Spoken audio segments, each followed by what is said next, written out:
Is he not present either? He's supposed to be here and one of So he's, because some people, oh, if you.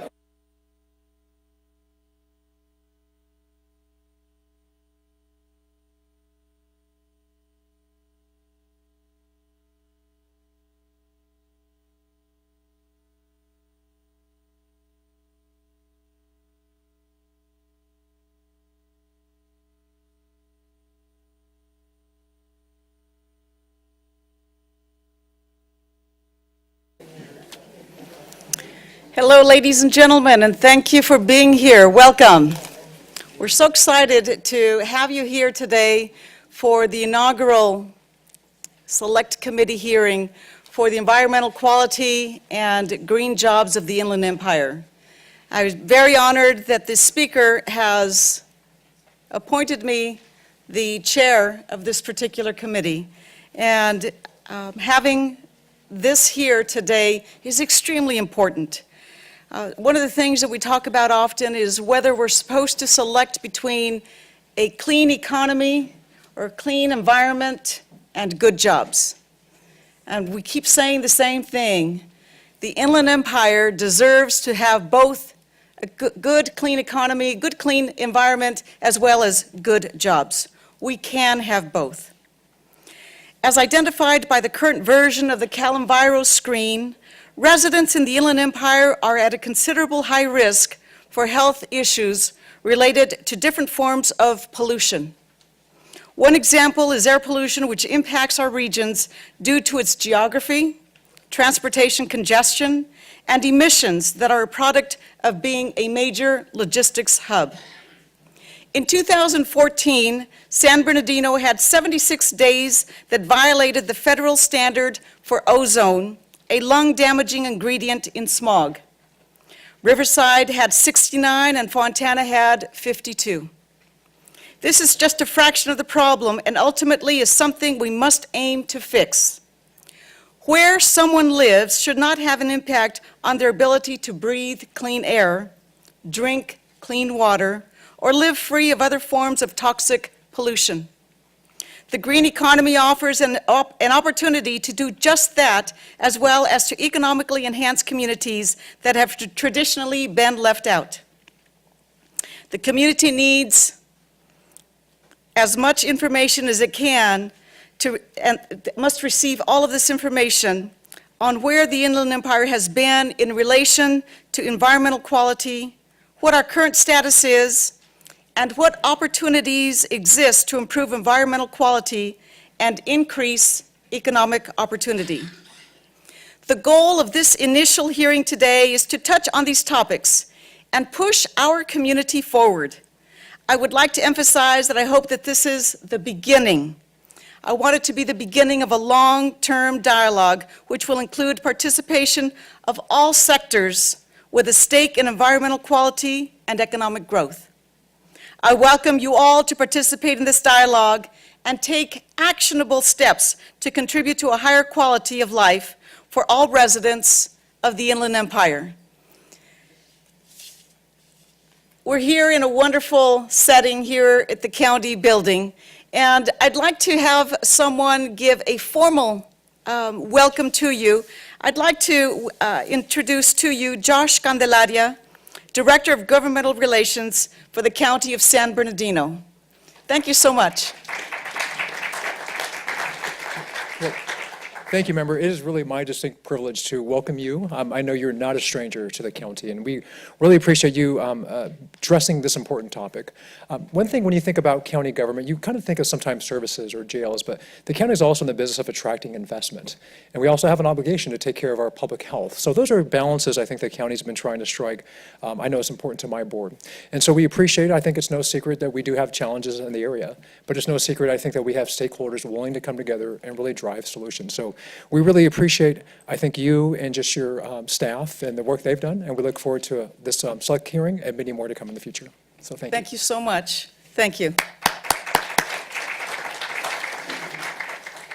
On a personal note, I can tell you that in Sacramento and here locally, I have worked with the county of San Bernardino, and Josh has been a wonderful representative of the county in making sure that we address the issues, Not all issues are easy ones. It's nice to be able to bring up some easy issue and it gets resolved like this. But oftentimes, the issues are more difficult. And I've got to tell you that I sincerely appreciate, Josh, your willingness to always sit and to take the message back and to bring everybody to the table. Thank you so much. And thank you for that nice welcome. All right, well, the first part, we have two parts for today. And the first part is setting the stage, the status of environmental quality in the Inland Empire. We have a few things that we want to hear from our panelists, and then we have a few questions we want to ask as well. So I'd like to invite our first panelist to come up, Corey Goldman, Advocacy Director of the American Lung Association. Dr. Phillip Fine, Deputy Executive Officer of Planning, Rural Development, and Area Sources of the South Coast Air Quality Management District. And Penny Newman, Executive Director of the Center for Community Action and Environmental Justice.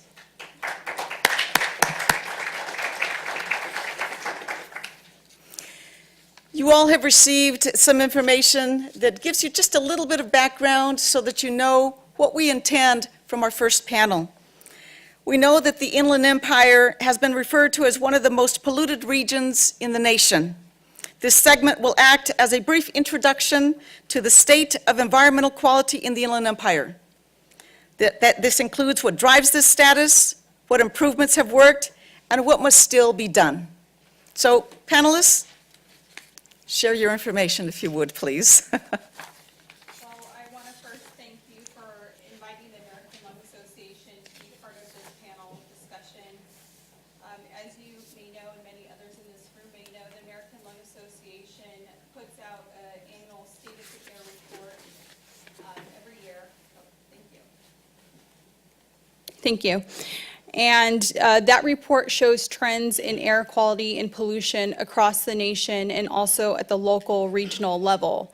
Now, while we have seen significant decreases in pollution and we've seen improvements in our air quality, there is still a lot of work for us to do, especially in this region in the Inland Empire. Our State of the Air report looks at 3 types of air pollution. One of those is ozone, which you mentioned earlier. The other 2 are short-term and year-round particle pollution. Now, in the inland region, we are number 1 for ozone pollution in the whole nation, not just in California, in the nation. Our 2017 State of the Air report highlighted that the Los Angeles, Long Beach metropolitan area, which includes Riverside, San Bernardino, Ventura, Orange, and LA County as this metropolitan area. Now, it's a very large area, but it's also a hub for a lot of transportation that is going on in Southern California. In the Inland Empire, we have seen decreases in ozone pollution ranging from 38% to 40% in the past several decades. However, we still rank number 1 in ozone pollution across the nation. San Bernardino County is number 1 in ozone pollution. We breathe unhealthy air 5 months out of the year in this region. Riverside County is number 2 for ozone pollution in the nation. So although we have seen reductions in ozone pollution and other types of pollution, we still have a lot of work to do, and that's really important as we see threats to air quality standards at the national level. It's really important that we protect these policies and these standards that are set in place to protect the health of our residents. In the inland region, one of the reasons why we have some of the worst air quality in the nation is because we are a corridor for freight. In fact, 90% of our air pollution comes from mobile sources. So that really tells you where we should focus our efforts in addressing and continuing to clean up our air. Our communities in the Inland Empire face higher exposure and risk due to their proximity to freeways, rail yards, freight corridors, and other local pollution sources. So we are literally surrounded by different types of sources that emit emissions that impact our air quality and our health. One of the biggest challenges in mitigating the impact of freight and transportation and products in this region is that we have to have more investments in zero-emission technology. We also have to adopt stronger policies to make sure that we are setting high standards for our air quality emissions. Cleaning up emissions from warehouses and other freight pollution hotspots will obviously provide critical local health benefits as well as protecting the environment. And many of us know that long-term exposure to unhealthy air creates very severe health impacts. I was born and raised in this region. I have 2 family members who suffer from pulmonary fibrosis, one who has passed away from pulmonary fibrosis. So I know as a resident who was born and raised here and also works here, that air quality is impacting lives of families, not only mine, but families throughout the Inland Empire. And so again, the Inland Empire's share of these health costs and impacts are largely contributed to large volumes of truck trips and warehouses that are increasingly becoming a large part of our everyday lives in the Inland Empire. We also have to think about climate change. Climate change is increasing the intensity of wildfires and also droughts, which increase particle pollution in this area. So while we may not be ranked #1 for particle pollution, that is not something that we should ignore. So there are many challenges that we face, but there are also many opportunities, and I just want to highlight that we need to keep our focus on requirements and incentive funding for zero-emission trucks, forklifts, and other equipment to reduce freight impacts while the local economy grows. We also need to support the strongest possible climate change policies and investments in local programs to reduce climate pollution and expand the use of renewable energy. So in closing, air pollution affects us all, but millions of people in this region face elevated risks due to age, pre-existing conditions, and living in disadvantaged communities. So we must make the commitments now to continue to improve our air quality and protect all residents in the Inland Empire.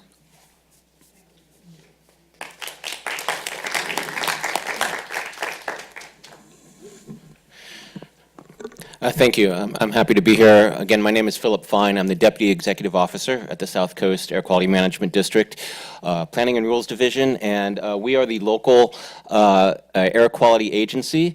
We cover a 10,000 square mile area that encompasses all of Orange County and major portions of Los Angeles, Riverside, and San Bernardino County.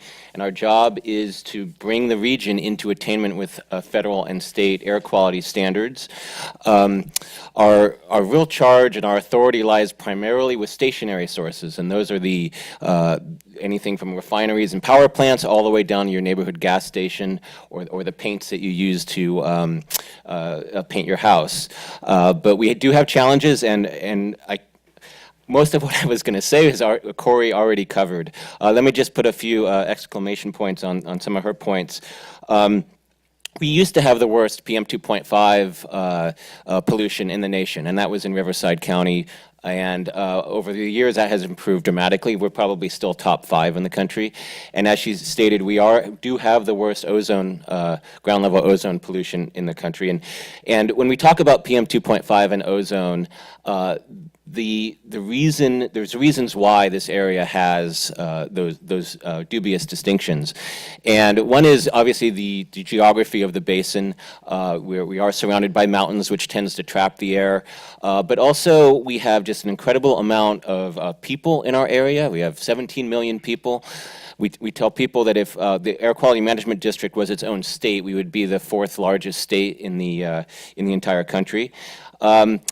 But when you talk about PM 2.5 and ozone, it's largely regional pollution that a lot of the contribution comes upwind. It is the goods movement industry and all the cars and trucks and trains that are upwind of this area in Los Angeles County, at the ports, and throughout where the greater population lives, and all that pollution blows eastward to this area, and it reacts in the atmosphere to form that ozone and particulate matter.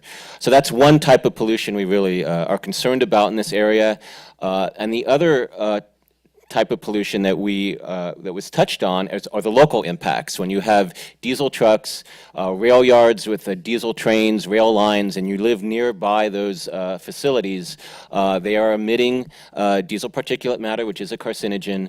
And the closer you are to those facilities, the greater your risk of cancer. There's been many, many studies done on that. So the reason that pollution has been able to drop in this area and throughout the basin over the past several decades has been strong regulatory efforts, but what's really driving things is technology, and the cars and the trucks are so much cleaner today than they used to be, and they continue to get cleaner. So the real key to cleaning up our air is investments in these technologies that are emerging or already exist or will be available in the next year or so. And for the first time, we could really envision a clean air in the Inland Empire and the rest of the basin based on the technologies that we either have or will have within a year or two. But in order to get those deployed, it will take a combination, again, of regulation, of strong policies, but also incentives to be able to make sure that that technology gets deployed faster than regulation alone would otherwise be able to achieve. Thank you.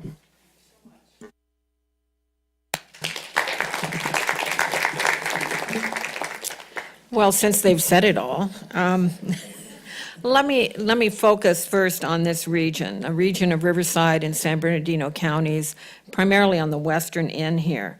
This is an area, the two counties together cover 27,000 square miles. We have 4.5 million people. We represent 11% of California's total population.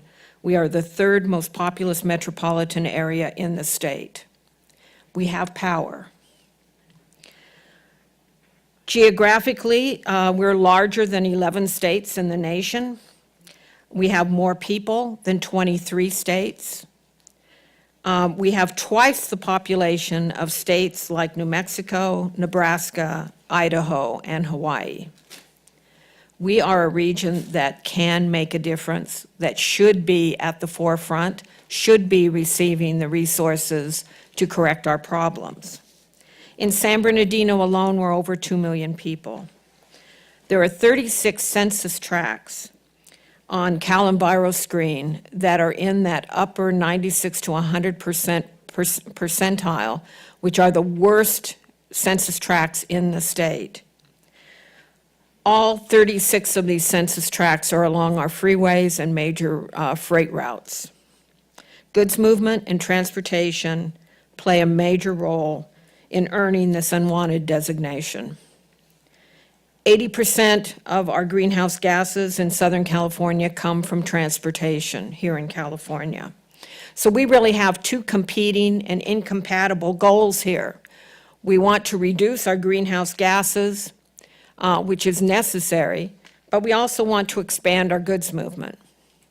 How do you do that? How do we go into the future trying to bring down greenhouse gases dramatically while we are increasing the traffic and the amount of products that we bring into this area? Right now, in the Inland Empire, we are the largest distribution hub in the world. We have over 500 million square feet of warehousing. We bring in 20 million every year, and that's increasing at a breakneck speed at this point. But all of that actually costs us as well. A lot of the costs of the goods movement are externalized onto taxpayers through our health, through the low-paying jobs, through the infrastructure wear and tear. It costs us $21.5 billion each year in those costs. A lot of that is through health. We know, as AQMD has estimated, there's 6,000 people that die every year from the air that they're breathing. These are unnecessary preventive deaths. That's 16 people each and every day. The overall decline in our air quality, and it is starting to go back up now, is taking a toll. And we're told that it's worth it because we're bringing in jobs. The jobs we're bringing in are low-paying jobs. They're hired through temp agencies. They don't even know if they're going to work the next day.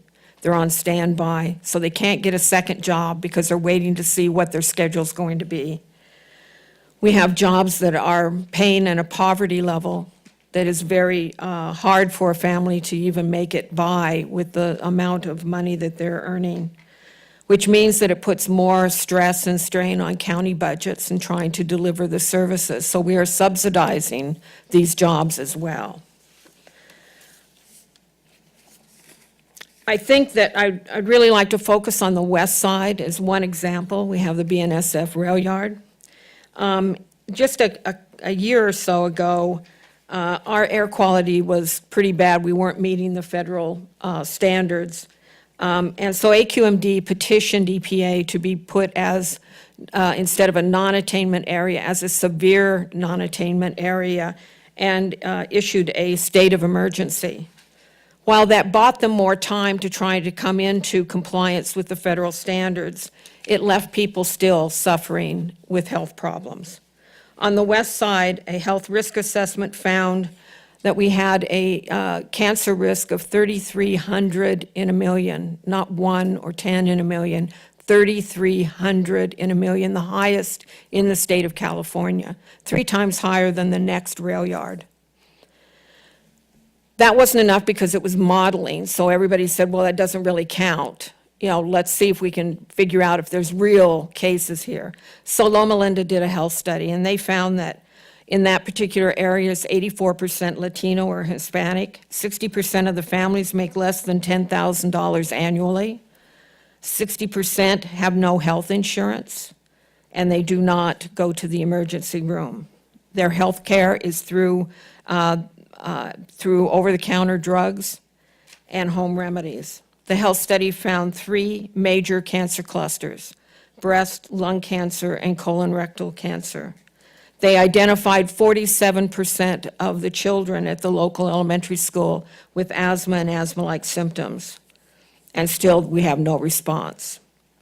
There are easy actions we can take right now. Science tells us that the closer we are to the diesel source, the greater the health impacts.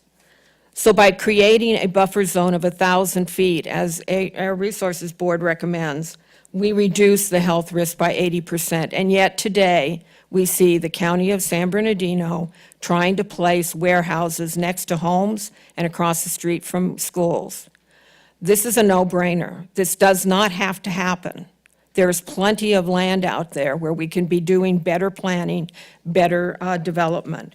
We can put in vegetative barriers that absorb some of the particles and reduce the exposure. We can create truck routes that take the diesel trucks away from where people are living. But the real solution is solving the pollution exposures. And that means zero-emission technologies, not near zero. So I think we have to stop talking about natural gas and go directly to the zero-emission technologies. That will take us into the future. Thank you. Thank you.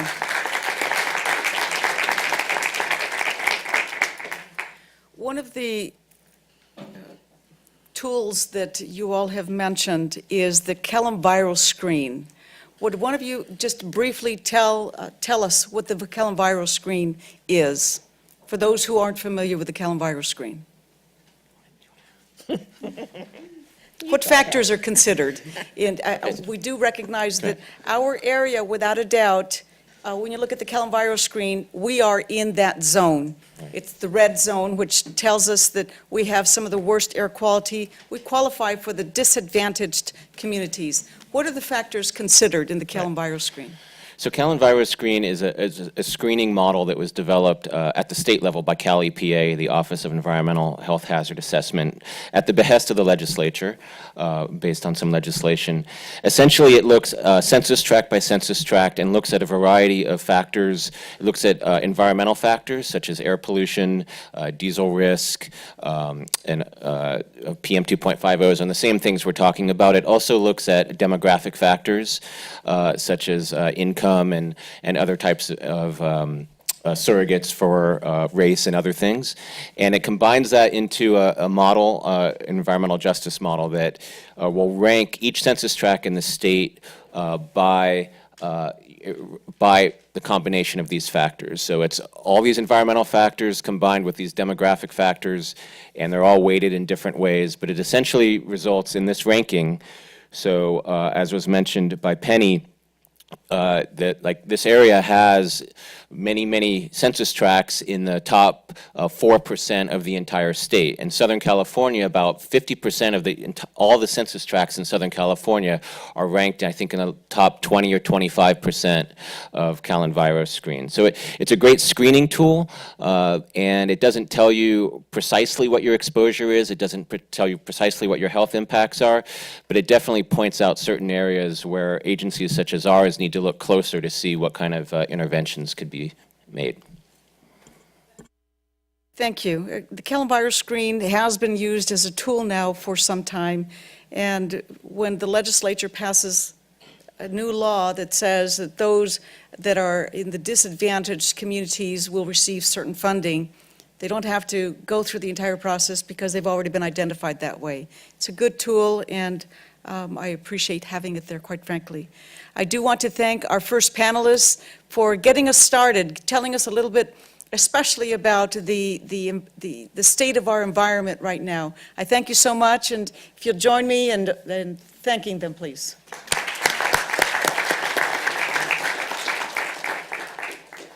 And while the next panelists are coming up,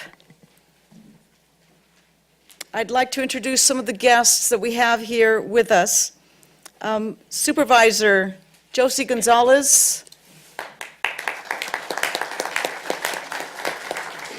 Thank you so much, Josie. Josie previously was on the South Coast Air Quality, AQMD,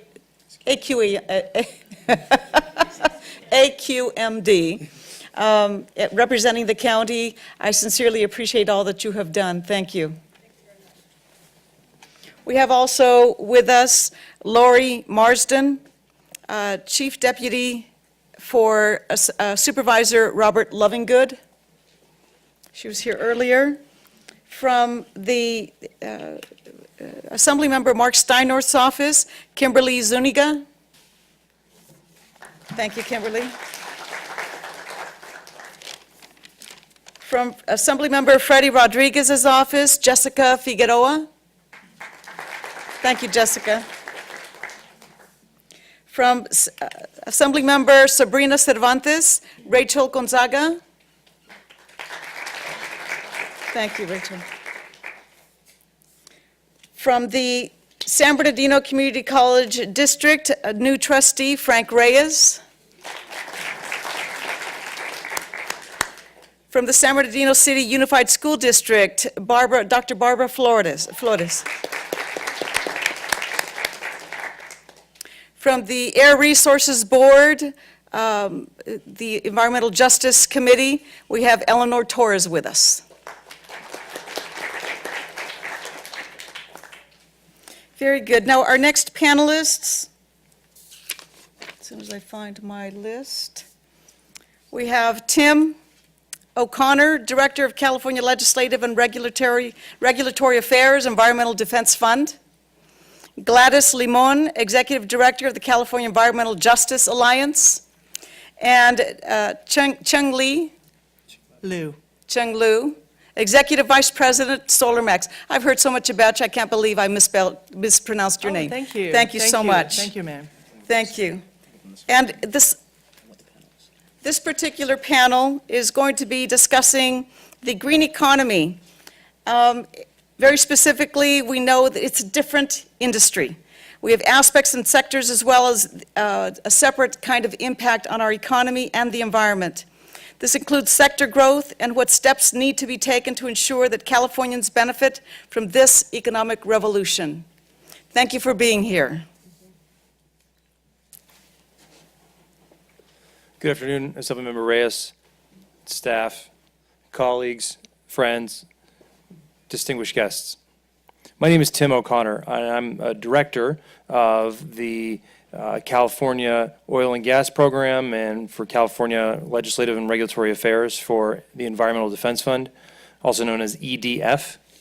My organization, EDF, is a national nonprofit organization dedicated to advancing solutions to some of the most pressing problems facing the planet today.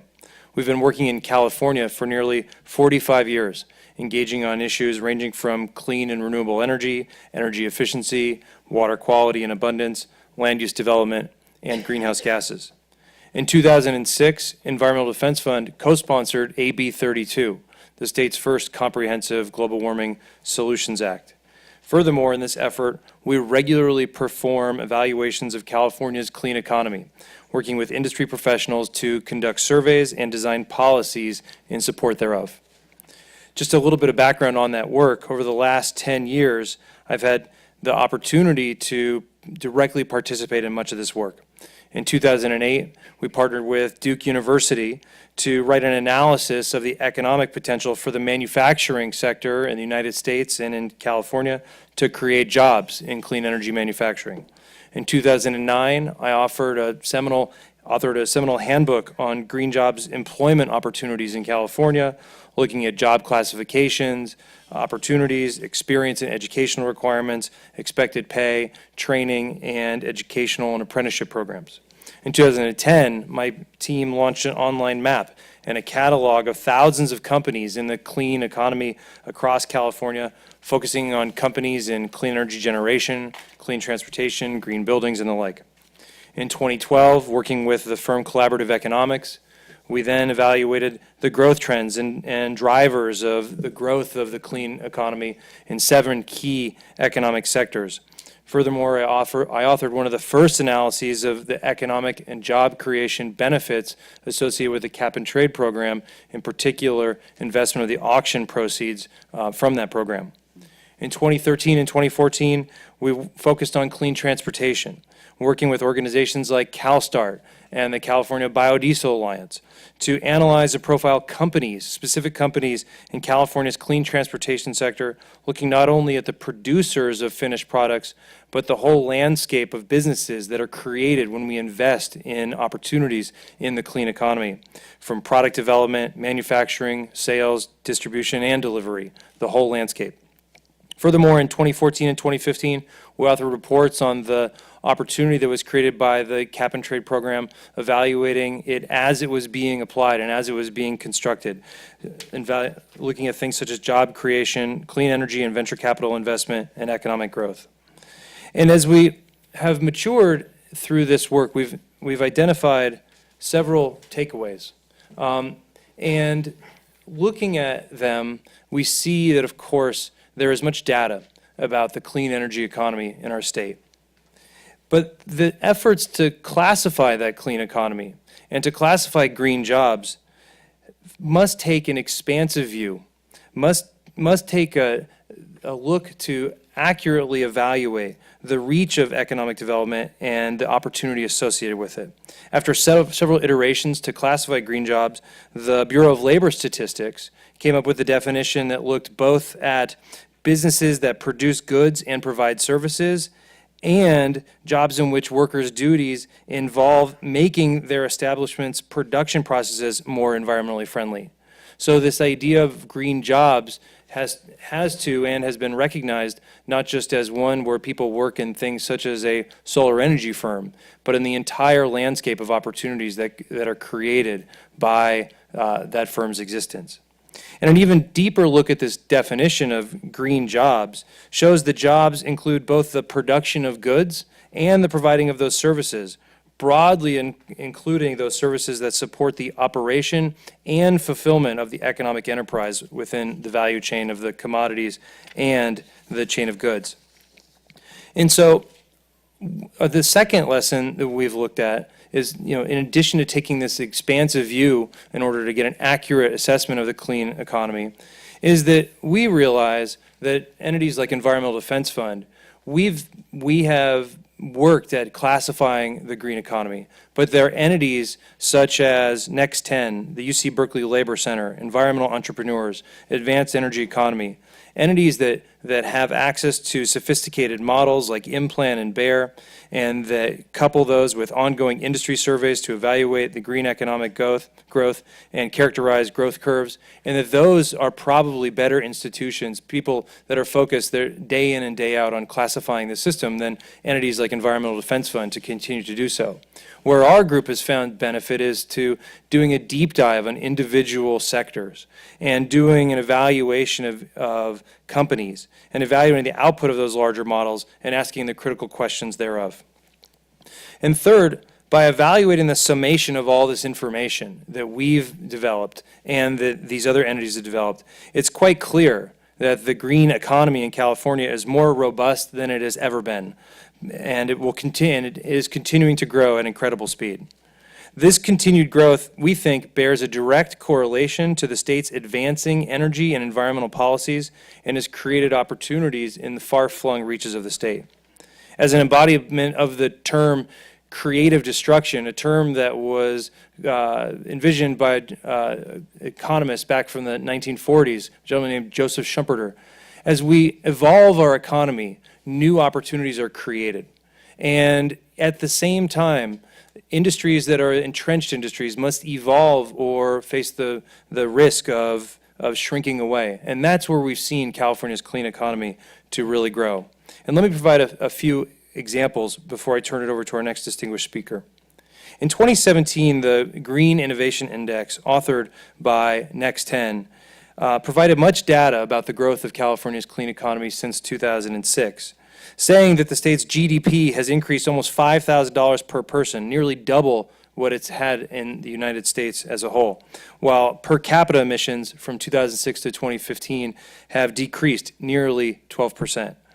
Our growth has caused California to move up 3 spots to become the most productive energy economy amongst the top 50 emitters in the world, while also reducing our carbon intensity by 4.5%. Wind and solar jobs in California represent 8 jobs for every 1 job in the fossil fuel industry, compared to 2.5 jobs in other states. We've also seen California with 300,000 energy efficiency jobs, more than double the next highest ranked state of Texas with only 146,000. These industries will continue to grow over the next century, and we think will continue to fuel economic growth throughout the state. One of the statistics that we continue to look at to indicate this driver of growth is to look at the amount of investment that's coming into California. Whereas on the whole in the United States in 2016, investment in clean energy dropped 7.4% from 2015 levels, in California it grew by 12%, representing more than 2/3 of the total U.S. investment in clean tech and ensuring that California will beat all other states. But bringing this back home here to San Bernardino, we know that UC Berkeley has evaluated the Inland Empire, an area which makes up over 11% of California's population. This industry has received this region has received $9.1 billion more than was spent when looking across policy implementation for California's Renewable Energy Portfolio Standard, Cap and Trade Program, and energy efficiency. That is an opportunity that causing the Inland Empire to see a total of $14.2 billion in economic activity and 73,000 jobs as a result of California's major climate programs. And yet, with this development, there is still, of course, much work to be done. When considering that the per capita income of the Inland Empire is about $23,000 compared to a state average of $30,000, and that more than 17.5% of the population was living below the federal poverty line in the year 2015, a serious question must be asked about whether and how the clean economy is and can reach its full potential here. For that discussion, I leave it to our next distinguished speaker, but let me close in saying that as we reviewed these lessons learned, we see that the California clean economy, of course, is one which we should hold we should be very proud of, but one which we cannot rest on our laurels and which we need to continue to make sure it reaches all corners of the state. Thank you. Thank you. And I must, when you say it needs to reach all corners, very specifically and very selfishly, needs to reach the Inland Empire. Good afternoon. Good afternoon. On behalf of SEHA, I'd like to thank you, Assemblymember Reyes, and your staff for holding this very important hearing and inviting us to participate. As I'm sure everyone here agrees, this is a very needed discussion, especially for the Inland Empire, and hope that the information that I and my distinguished co-panelists provide can help us move forward on policy solutions. As you know, SEHA has a statewide alliance of base-building organizations throughout the state that work in communities that are disproportionately impacted by environmental burdens, including the Center for Community Action and Environmental Justice. And we work to decrease those harms and increase environmental benefits. As part of our work, we're further developing our work in the area of the green economy and workforce development because it is particularly crucial for communities like those here in the Inland Empire who are heavily impacted by both environmental pollution and climate change. Green industries like the renewable energy generation are on the rise in the state and in this region, presenting significant opportunities for these communities. But careful attention is required on both the state and local levels to ensure that those opportunities come to fruition and that our state's transition to a clean energy economy does not have the unintended consequence of leaving our communities behind. The green economy offers a huge potential to invest in green, sustainable infrastructure and technologies that have environmental benefits and provide high-quality jobs for local residents. Now, when we talk about the green economy, we usually refer to industries like sustainable construction, green infrastructure, such as like stormwater capture, energy and water efficiency, and clean technologies, especially related to renewable energy. Many of these green jobs are in construction, production, and manufacturing or installation, operations, and maintenance. But it's really important to also look beyond these traditional green jobs that we may often think of to broaden our scope to include many other existing types of jobs that can be made more sustainable, to be less toxic and less polluting. Many other jobs are and will continue to have environmental aspects and be affected by climate change in the coming years. So we need to think about the future of those jobs and how to make those more sustainable, healthier, and safer, and ensure that they are high-quality jobs. Here in the Inland Empire, for example, the warehousing and logistics industries are prime examples of industries that can be transformed into more sustainable, clean industries that provide those high-quality jobs, including with zero-emission technology and smart land use planning. As we've heard from previous speakers, the Inland Empire, of course, has very severe air quality problems with very serious health impacts.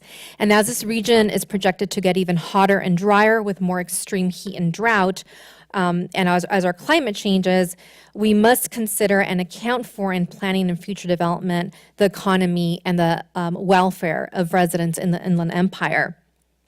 The environmental burdens that residents face in this region are compounded by the economic challenges.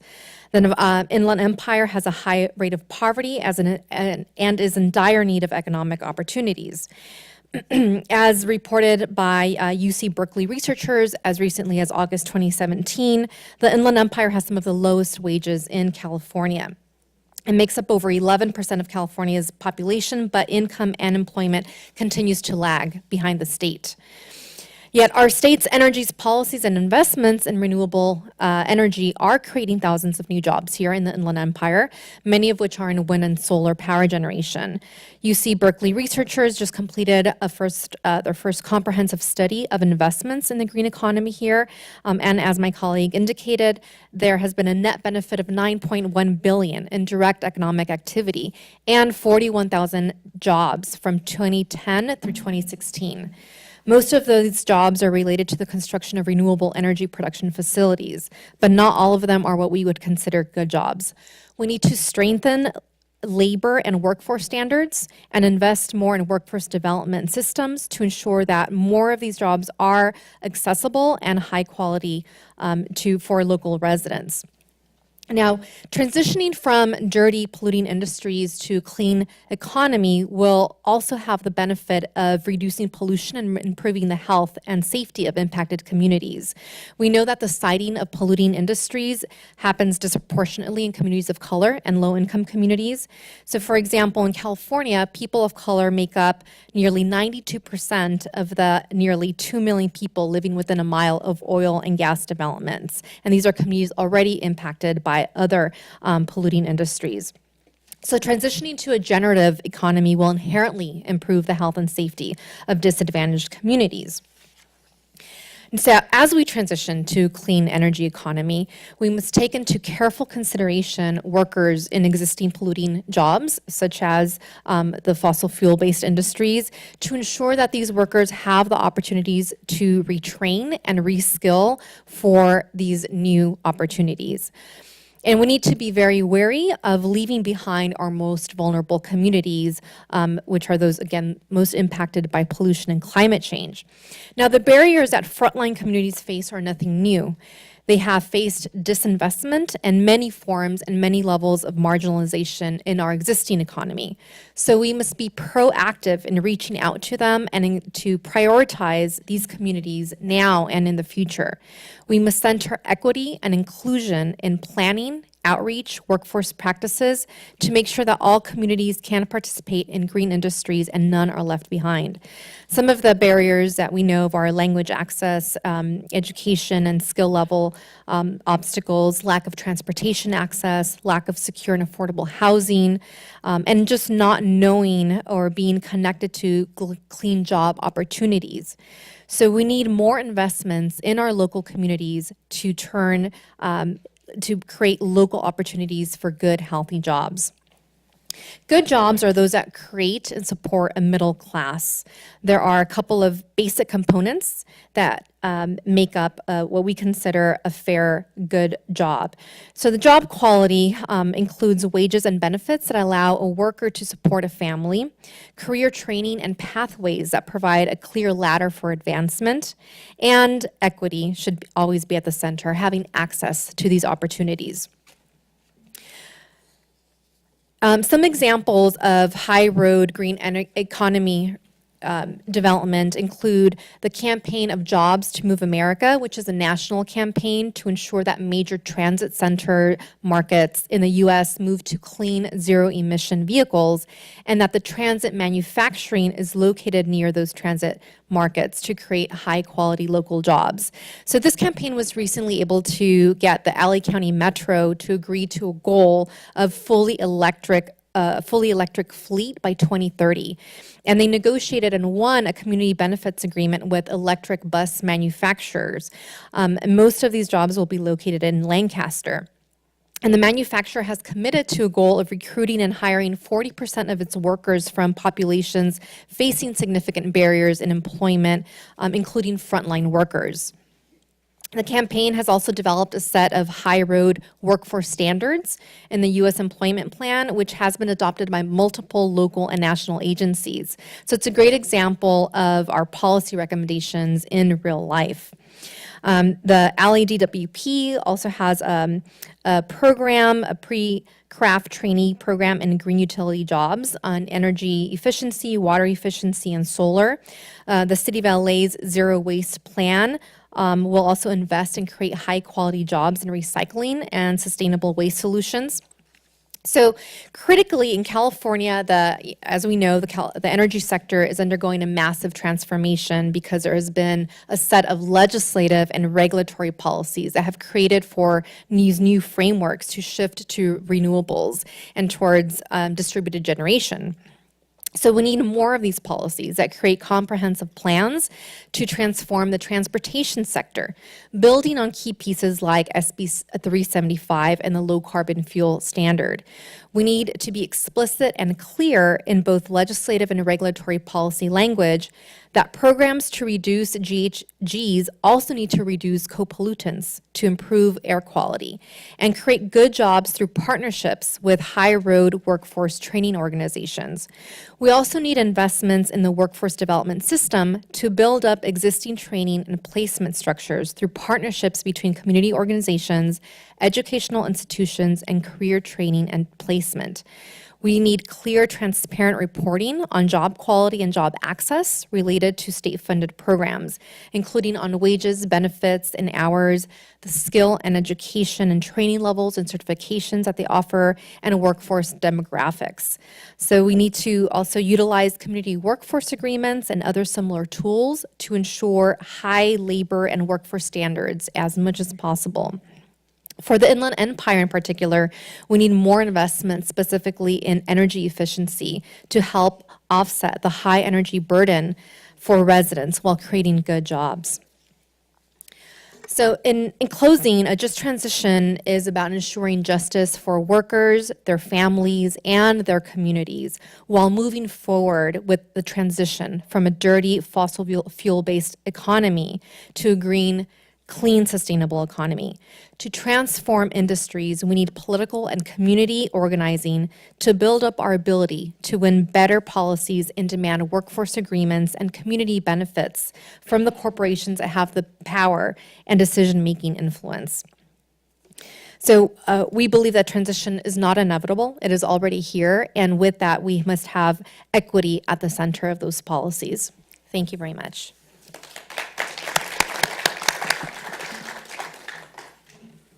And I think what's important now is that as you give your presentation, we hear about what should be done, and I think yours is a perfect example of how it is being done.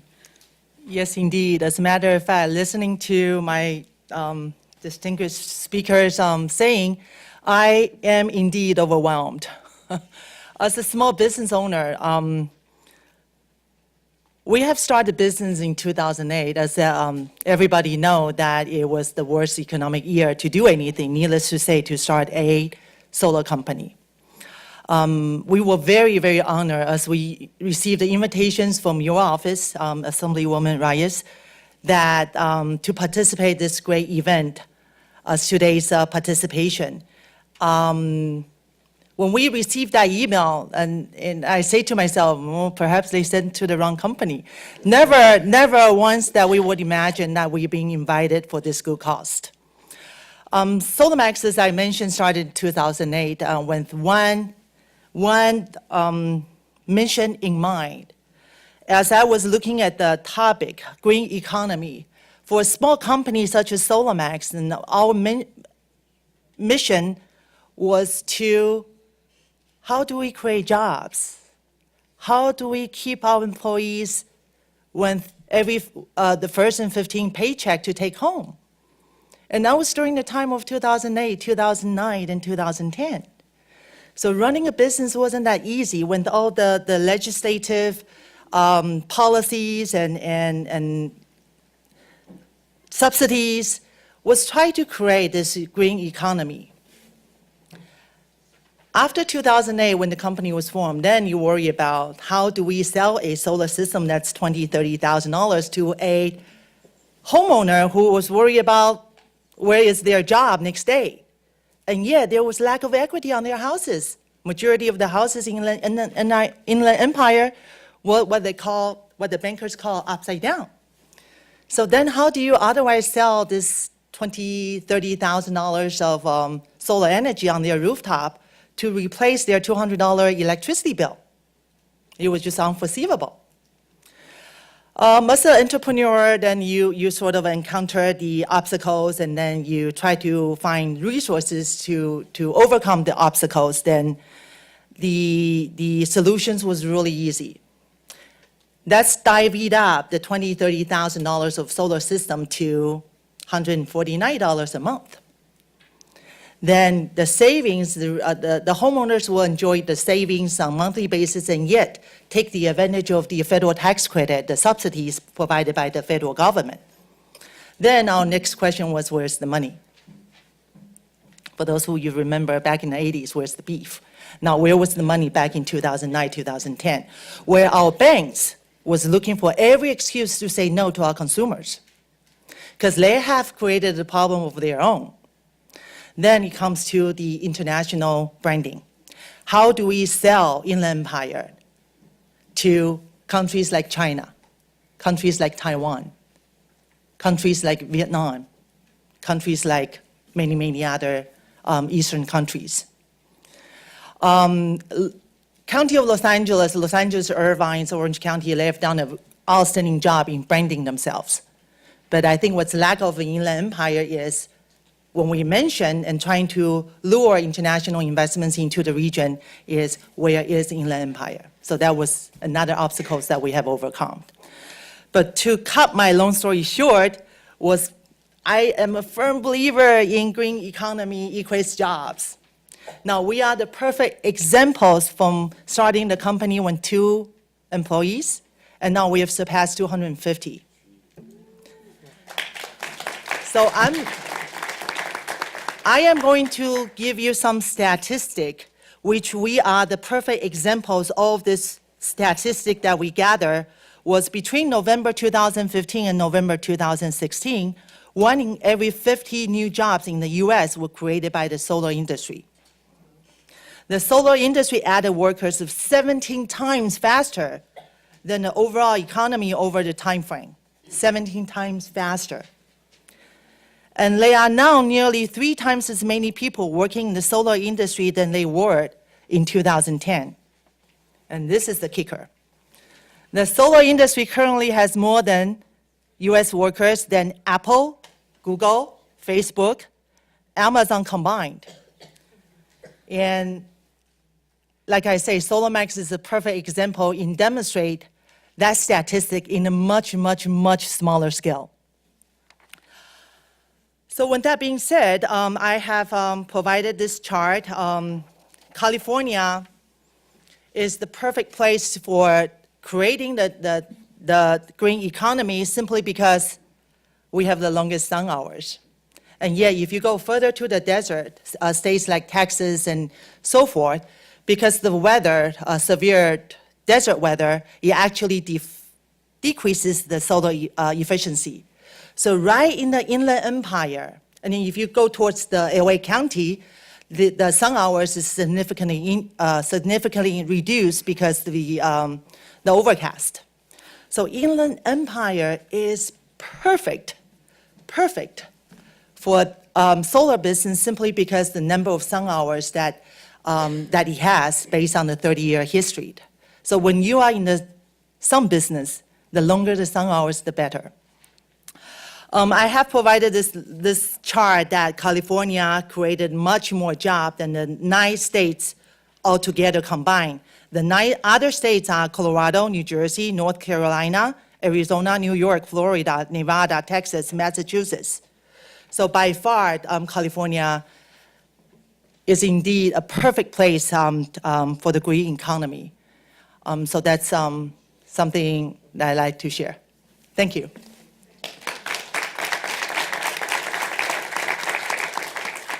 I think it is important that we look to not just what we should do, but what has been done. And yours, without a doubt, is one of those success stories. One thing that was shared with me, and that I appreciate because I represent the 47th Assembly District, you were able to convince the investors to invest $47 million here in the Inland Empire. And I thank you for that. Thank you. Thank you. There are a few questions now. I want to be sure that we're going to allow for questions from the community.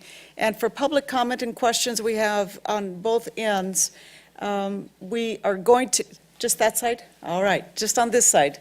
But we're going to save those for the end. We have one more panel, but I do have a few questions for you. Mr. O'Connor, you talked about some of the benefits about going green. How is California leading in this green economy? Thank you, Assemblymember, for the question. It's clear that the economic growth in California in particular sectors outpaces that of many other states. Looking at levels of investment or looking at levels of jobs, it becomes very evident that on a year-over-year basis, both our economic growth and our emissions decline outpace that of other states. In addition, when looking at the range of businesses and operations, looking at the reach of that economy upwards and downwards, we see that California has a much more diversified economy. And that insofar as we several years ago had an economy that looked much different than it is today, many analysts suggest that we are much less vulnerable than we were in the past because of that diversification, less reliance on any one particular industry, and that the jobs that are created, while there are still many which are lower paying jobs, the jobs in California in general are higher paying than in other states. We have heard, of course, that the challenge that the oil industry employs a tremendous amount of people, and that as we transition away from fossil fuels, we'll see economic dislocation. Those statistics, though, when you look at what those are, almost 90% of those jobs are in the service station sector, people that are pumping gas or that are running gas stations. And so these are jobs where we think a just transition is possible, where we think there are opportunities in the clean economy to benefit those people, and where we think we can increase the quality of life. One of the comments that you made earlier is that basically these old industries, fossil fuel industries, have to find a way to evolve. And that is extremely important. Thank you so much. Thank you. Ms. Limon, what do you see as some of the barriers that are present for communities accessing both the environmental and economic benefits of the green economy?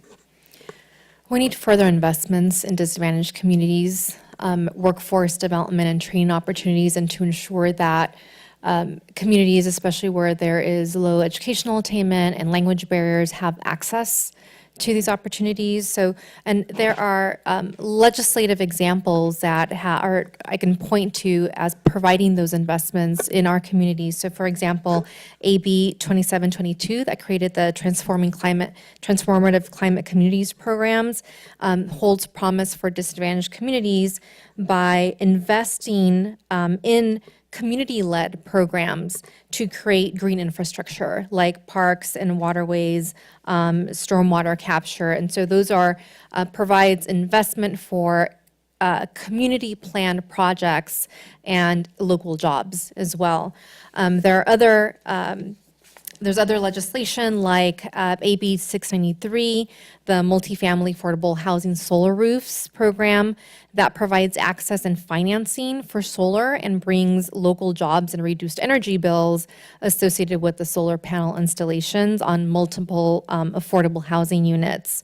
Also, SB 350, of course, that increased the renewable portfolio standard to 50%, provides investments and provides a pathway to drive the energy market into a cleaner and more innovative one. We also need further data. So we need legislation that will mandate reports and comprehensive studies that would allow us to understand where all of the jobs are in the growing green economy and, for example, what educational level there are within each sector as sort of a way to comprehend what jobs are available for different sectors of the population. And we should also be capturing data on what jobs are going to be displaced. So for example, in the fossil fuel industry, to be able to better plan the green transition and how we capture these workforces into the green economy.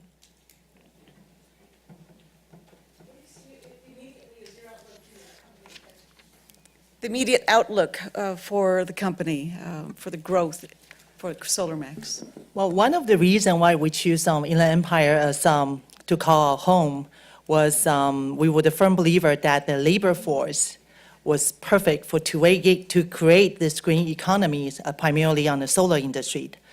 Needless to say that surprisingly enough, we have experienced the lack of being able to find the labor force. We We also believe that training is absolutely essential. We have, as a matter of fact, team up with school district, San Bernardino School District.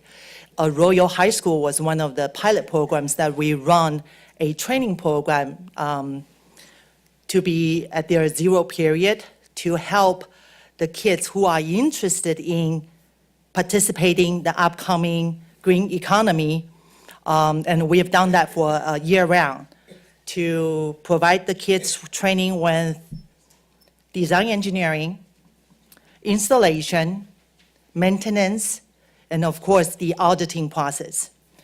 So I think being able to train our next labor force to be ready of this upcoming renewable economy is absolute essential.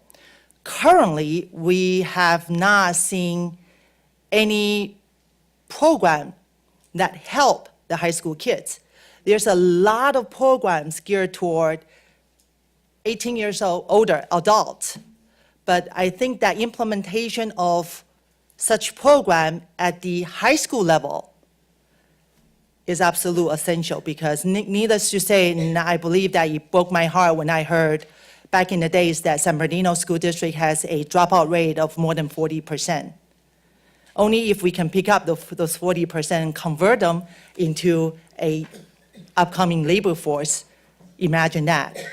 So I think that our growth is, we have a very rapid growth for the next upcoming 5 years, but yet we are being constrained or limited in terms of finding the right workers.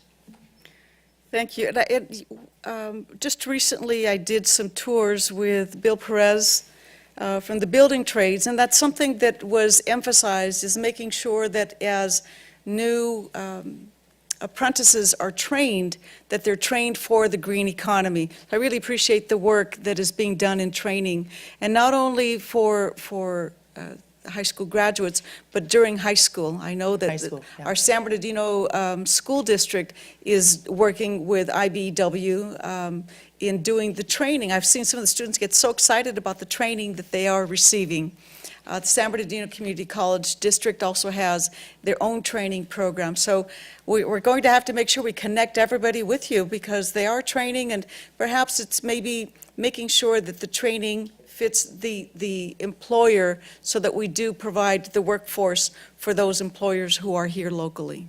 Yes, as a matter of fact, the training, we reach out to our partners at UCR, CSER facility, Oh, yes. in hiring their professors to integrate it with our actual sales directors and installation managers to create these curriculums of our own to provide our high school kids with what's needed in the real world.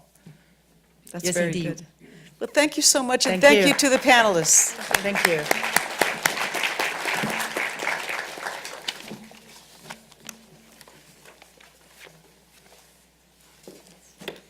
I'd like to invite our next panelists to come forward, please.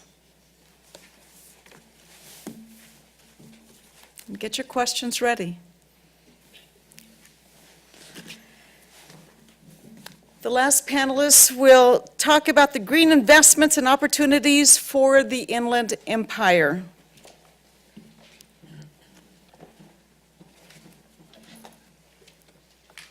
The state of California is a leader in supporting investments in green and renewable technology to help deal with issues relating to global warming and improving local air quality.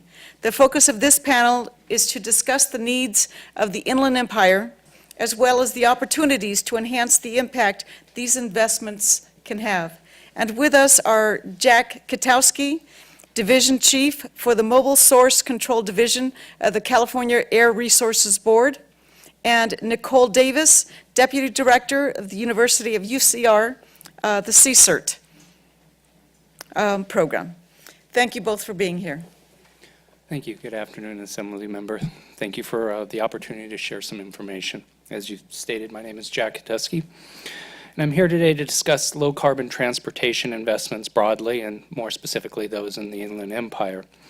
CARB's low-carbon transportation investments are part of California's climate investments, statewide program that puts billions of cap-and-trade dollars to work reducing GHG emissions strengthening the economy and improving public health and the environment. The primary goal of CARB's investments is to help accelerate the transition to low-carbon freight and passenger transportation, with a priority of providing health and economic benefits to California's most disadvantaged communities.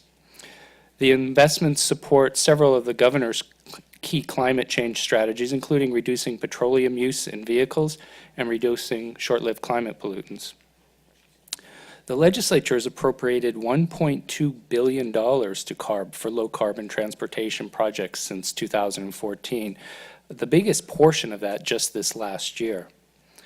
These appropriations are being used to fund consumer rebates for zero-emission and plug-in hybrid vehicles through our Clean Vehicle Rebate Program.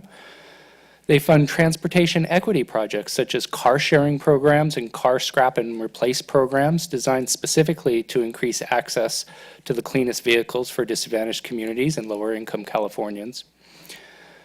They fund CARB's heavy-duty voucher program, which assists fleets in the purchase of the cleanest trucks and buses. And they fund advanced technology demonstration projects for freight trucks and equipment. Overall, 60% of CARB's overall low-carbon transportation funding has been allocated to benefit disadvantaged communities. 30% of the funding spent directly in disadvantaged communities. To provide some additional detail, on our light-duty incentive program, the light-duty incentive programs are key to helping achieve the large-scale transformation of California's passenger vehicles to zero-emission technology. And that transformation is absolutely necessary to meet our long-term air quality and climate goals. For example, the Clean Vehicle Rebate Project provided rebates to consumers in the Inland Empire.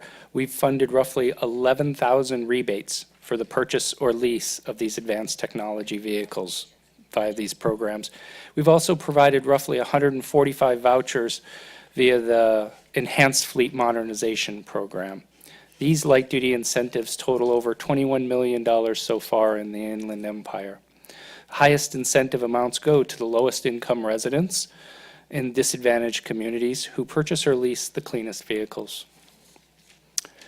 CARB has also supported many projects in the heavy-duty sector. Reducing emissions from the heavy-duty sector, as was talked about earlier today, is the key to improving air quality in the Inland Empire. And this funding accelerates the introduction of the next generation of cleaner heavy-duty vehicles and engines. CARB's heavy-duty or hybrid and zero-emission truck and bus voucher program, called HVIP, we love our acronyms at the ARB, assists fleets with the purchase of hybrid and zero-emission trucks and buses. These are the cleanest transit buses and delivery trucks that you see in your neighborhoods every day. And since its launch in 2010, HVIP has provided over 350 vouchers in the Inland Empire, totaling over $8 million. As a complement to this voucher program, CARB has awarded grants for a number of pilot and demonstration projects, some of which have also taken place in the Inland Empire. CARB partnered with the San Bernardino County Transportation Authority to provide $9 million for a zero-emission truck project that will provide 27 zero-emission battery electric yard trucks and service trucks to replace diesel-powered trucks. These trucks are manufactured at BYD in Lancaster and will operate at the BNSF rail yards in San Bernardino and Commerce. Additionally, CARB is funding a $13 million demonstration project in the Coachella Valley with Sunline Transit to deploy 5 clean fuel cell buses and upgrade their existing hydrogen fueling station. Beyond CARB's programs, other California climate investment programs operated by different state agencies have made investment in the Inland Empire. And just one example I'll give, the California State Transportation Agency invested $41 million for the purchase of 9 fuel-efficient, clean Tier 4 locomotives. These engines will provide cleaner, safer, faster, more reliable service through the Metrolink service area, which bridges San Bernardino, Riverside, Orange, Los Angeles, Ventura, and San Diego counties. So looking forward for us, last month the legislature appropriated about $560 million to CARB's low-carbon transportation investment program. We will use these funds to continue to fund transformative projects and build on the investments I talked about from previous years. In addition to the programs I mentioned, this funding also includes a one-time allocation of $50 million for warehouses that we will combine with other funding to have a $150 million warehouse program. It also includes $25 million in Volkswagen settlement funds for low-income residents to access car scrap in conjunction with zero-emission vehicles. We anticipate presenting this updated funding plan to our board in December. So an important component in the development of our funding plan, which we go through this process every year, is public input. Effective outreach and education is critical for the success of the low-carbon transportation investment projects. I think it gets more critical as we've increased the amount of funding we have. Based on the feedback from the community, their representatives, environmental justice groups, CARB is partnering with other state agencies in an effort to collaborate and coordinate outreach and education for funding programs in disadvantaged communities. Specifically, CARB staff are participating in an ongoing California Climate Investment Work Group where the goal is to create a comprehensive approach for addressing the needs in terms of education and outreach. This work group is planning outreach events around the state, and the Inland Empire is one particular area of focus. CARB has also contracted with the Foundation of California Community Colleges to develop educational materials and conduct outreach events throughout the state to inform the public of funding opportunities. And finally, the administration has recently launched a user-friendly website to centralize California climate investment program information. This is a really important site. It has information about all of CARB's low-carbon transportation programs. It has tutorials on how to apply for funding, where and when to get involved in the process, and how to provide feedback. So all of these efforts are designed to make this process easier for applicants and get more communities involved. Finally, I wanted to highlight several other funding programs that CARB is actually just starting the development on, which may be of interest here in the Inland Empire. First, CARB was awarded $423 million from several Volkswagen settlement funds. These funds are used to mitigate the excess NOx emissions caused by the cheating Volkswagen diesel scandal. And in general, heavy-duty trucks and equipment are the key eligible project categories in this fund. CARB was also allocated $135 million by the legislature this year to reduce emission from agricultural vehicles and equipment. So we are just at the beginning of the public process on both of these funding programs, and we look forward to participation by members here. While my previous remarks focused on California climate investments, I'd like to briefly mention groundbreaking community-level emission reduction efforts being launched as a result of new legislation that was passed this summer. AB 617, authored by Assemblymember Cristina Garcia, establishes new requirements to reduce air pollution at the neighborhood level as a complement to the cap-and-trade program. AB 617 requires CARB to develop a statewide strategy to reduce toxic air contaminant and criteria pollutant emissions in communities affected by high pollution levels. It also requires the local air districts to develop community emission reductions programs consistent with this statewide strategy. The legislature has appropriated approximately $250 million in new incentive funding this year for local air districts to reduce community-level emissions under AB 617. Over the past couple of weeks, CARB conducted 3 workshops in Oakland, Sacramento, and yesterday in Los Angeles to discuss the implementation of this new ambitious program. And as the first step in this effort, CARB staff will go to our board this Thursday in Riverside to provide an update on the process for AB 617 program design. Over the next few years, CARB staff will be working closely with the local air districts, community members, and environmental organizations as we look forward to, working with many of the people in this room on this important new effort. So that concludes my remarks. Thank you again for the opportunity to speak, and I'll be happy to answer any questions. Thank you so much. Hi. Hi. My name's Nicole Davis, and I'm Deputy Director at the Center for Environmental Research and Technology at UC Riverside. And I wanted to thank you, Assemblymember Reyes, for having us. As the only academic on this panel, I guess I will try to represent all of the universities and colleges in the Inland Empire. We do have memorandums of understanding with 3 other universities, Cal Poly and Cal State San Bernardino, in addressing the transportation needs of the Inland Empire. So I think the role of the universities, at least from our perspective at UCR, is to innovate new technologies and to provide technology transfer opportunities around those innovations. And so UCR has really increased the presence of and focus on technology transfer. And a lot of what we do is around sustainable development and technologies.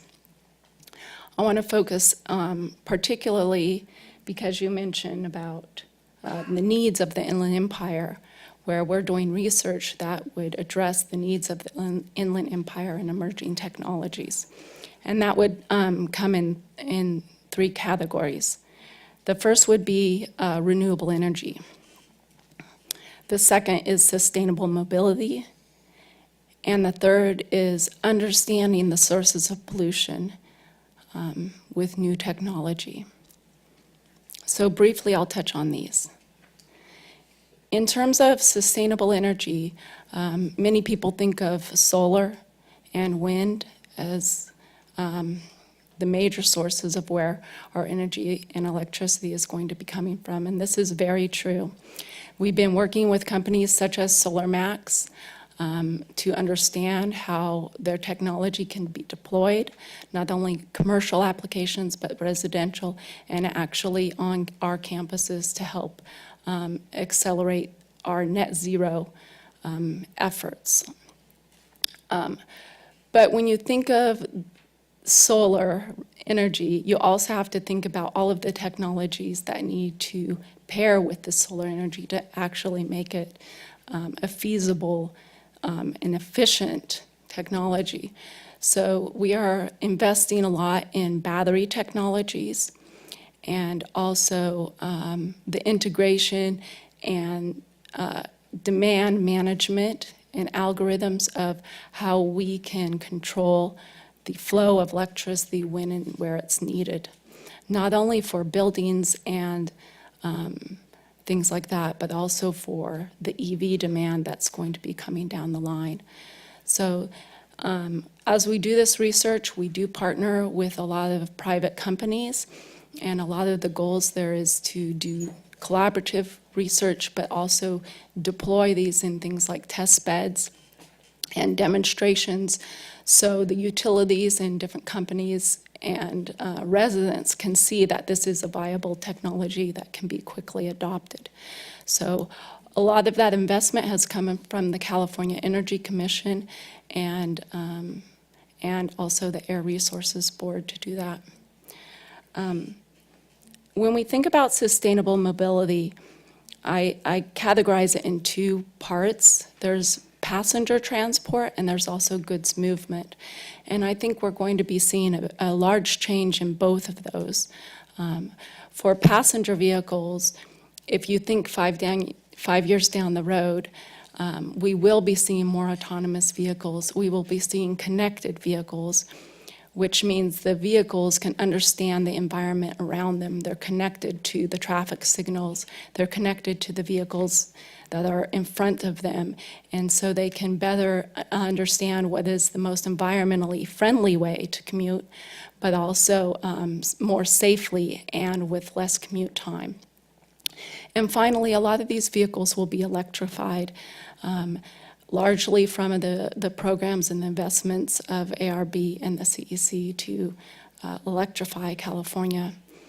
I think this is a great thing and something that we'll be seeing a lot of changes in. There's a lot of investment opportunities related to these vehicles. There's still a lot that's unknown, from the powertrain development to the smart charging, to the battery performance, to what happens in an autonomous vehicle and the decision-making that goes on in an autonomous vehicle when you have a part malfunction. How is the vehicle going to decide to safely exit the road? Things like that. And that's research that's going on with private industries here in the Inland Empire. To move on to goods movement, I think this is a uniquely Inland Empire problem with much of the nation's goods moving through our roadways. And so we are doing research with new technologies. We've tested some of the first fully electric heavy-duty vehicles. And we also work to develop the low natural gas heavy-duty trucks. So there are a lot of technologies on the roads today that can actually lower pollution throughout our region. We also work with eco-driving strategies. So knowing the flow of traffic, we can develop truck routing algorithms that can avoid disadvantaged areas and areas with high pollution. And we can also work to help model where would the warehouses most likely have the lowest impact for our community and our driving time. The third area is understanding pollution. And this has been a historically UCR field where we started in 1950s with the citrus experiment station, understanding the effects of air pollution on our citrus industry. But we're still some of the leaders in actually measuring air pollution, not only the criteria air pollutants, but also the toxics from this. I think with the recent bills passed, there's a lot of opportunity for us to enhance these technologies and provide engagement with the communities through these community plans of measuring the pollution, understanding it, and the new fields that will come into play in this is things like drones, things like satellite data, and improved chemistry and modeling. So all of those areas I think that we can be leaders in if we keep investing and we keep attracting companies and we keep innovating. So that's all. Thank you. When the Air Resources Board talks about all of this, the millions and millions of dollars that are being allocated, I will tell you that the one biggest concern here in the community is the fact that it doesn't reach the Inland Empire at the rate it reaches the Bay Area, Los Angeles, San Diego. And I think part of that could be in the outreach. So I really appreciate that more is going to be done on that. I think specifically with outreach, and I'd like to hear your comments on it, but I think with outreach, making sure that the people that are hired to do the outreach are the people in the community, because they know where the need is, they know who they can outreach to. But very specifically, and the other area also is technical assistance. When we talk about grants that are submitted for funding, one of two things are happening. Either the Inland Empire is not submitting enough grant applications, or the Inland Empire is not submitting successful grant applications. No matter what it is, we clearly need help. And the help can come in the form of technical assistance. I know in the legislation that I've introduced, I always want to include some funding specifically for technical assistance, because we've got very intelligent people in our community, and just because we're not able to do a grant application that is approved, there's got to be something to fix that. And that is something that's my message I have taken with every organization that I meet with in Sacramento that I don't want to just hear that the Inland Empire hasn't applied or that the Inland Empire hasn't successfully applied. I want to know, now how can you help us? Because we need the funding here, we need the resources here, we need the opportunities here. So what is it that Air Resources Board specifically can do to help us here in the Inland Empire to make sure that of all the hundreds of millions of dollars that are talked about, that we receive our fair share?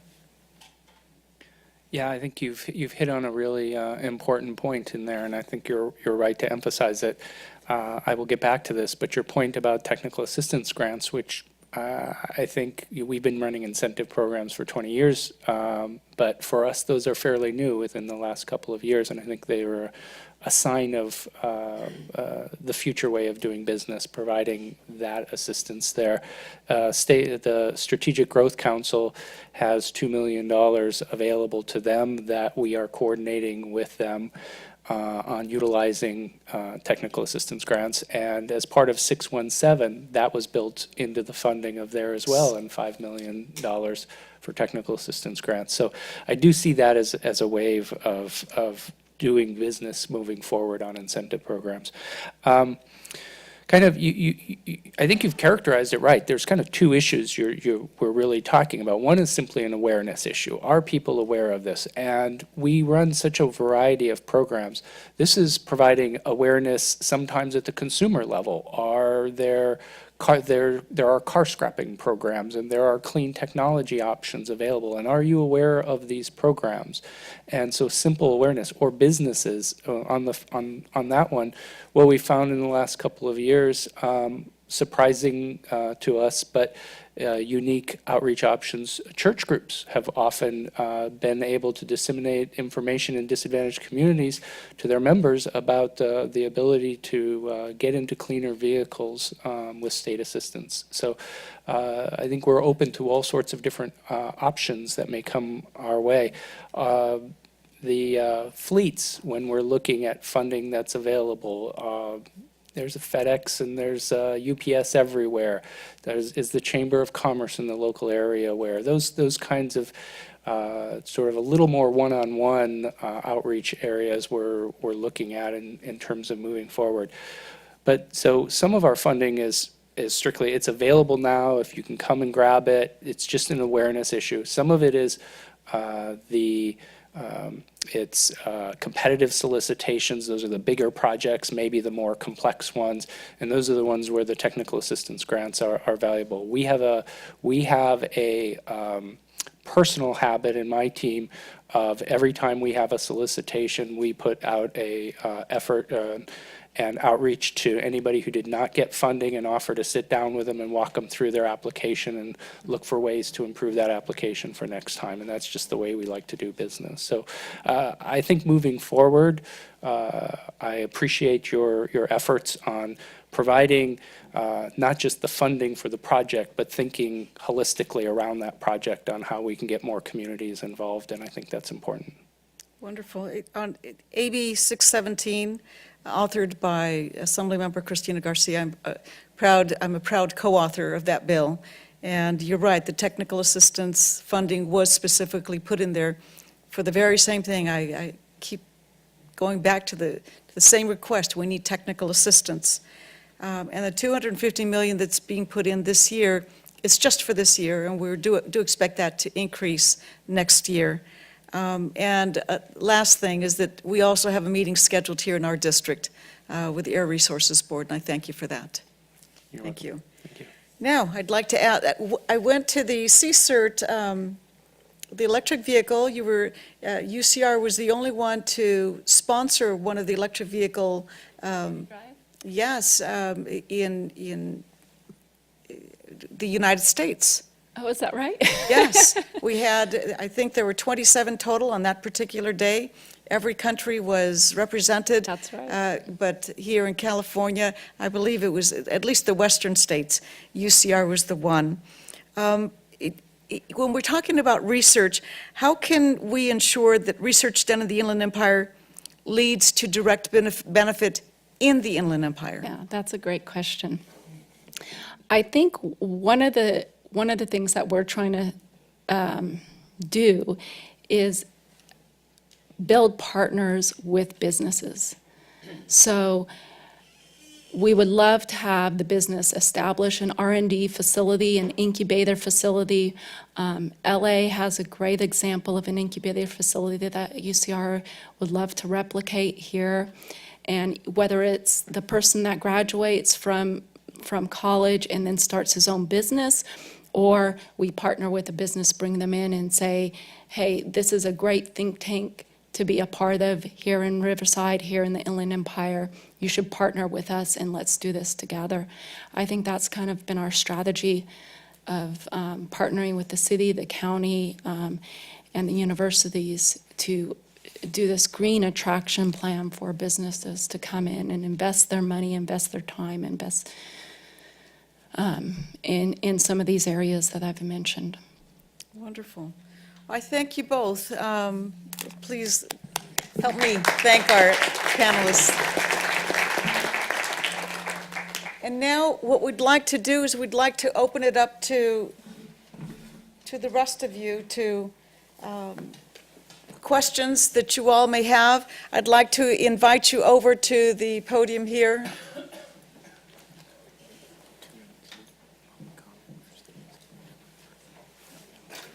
And we'd like to, if you want to direct your question to a specific panelist, you may do so.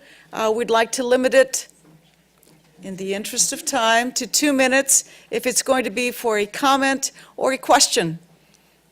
I'd like to recognize Kareem Gangora, former planning commissioner from the city of Fontana. Thank you for being with us. I also see Michael Townsend from Senator Connie Leva's office. And from the San Bernardino Valley College, and from Chica, we have Mary Valdemar with us. Any questions from the audience, from any of you?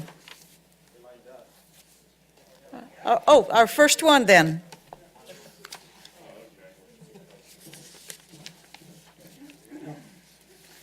Let's have somebody go up to the microphone, please.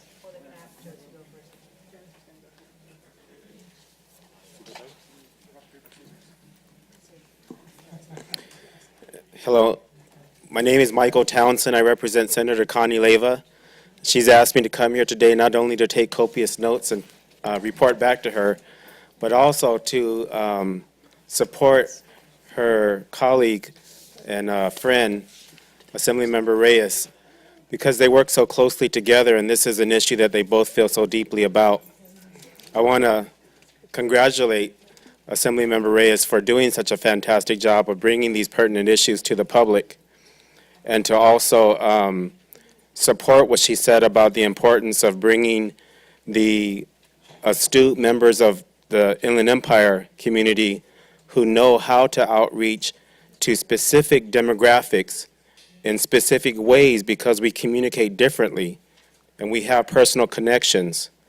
That is for example, the faith-based community have a special connection to their membership, and so they are especially helpful in presenting information in ways that are congruent with the learning style of their communities. Likewise, in other disciplines, that there are people with expertise in this community that I hope that you will rely upon to communicate to their spheres of influence. And so if Senator Leva's office can be of assistance in that regard and any other to you, Assembly Member, please let us know. Thank you. And I do want to comment, Senator Connie Leva has been a great partner. I think that whenever you are trying to pass legislation, especially when our greatest interest is the Inland Empire, it's so good to have a partner. And I can tell you that Senator Leva, who is an honorary member of our committee, the committee was put together in the Assembly, but we have her as our honorary member because she is so important to the community, has been just a champion, a courageous champion, and we thank her for continuing to be our partner. We hope to be as good a partner to her as she has been to us. Thank you so much, Michael.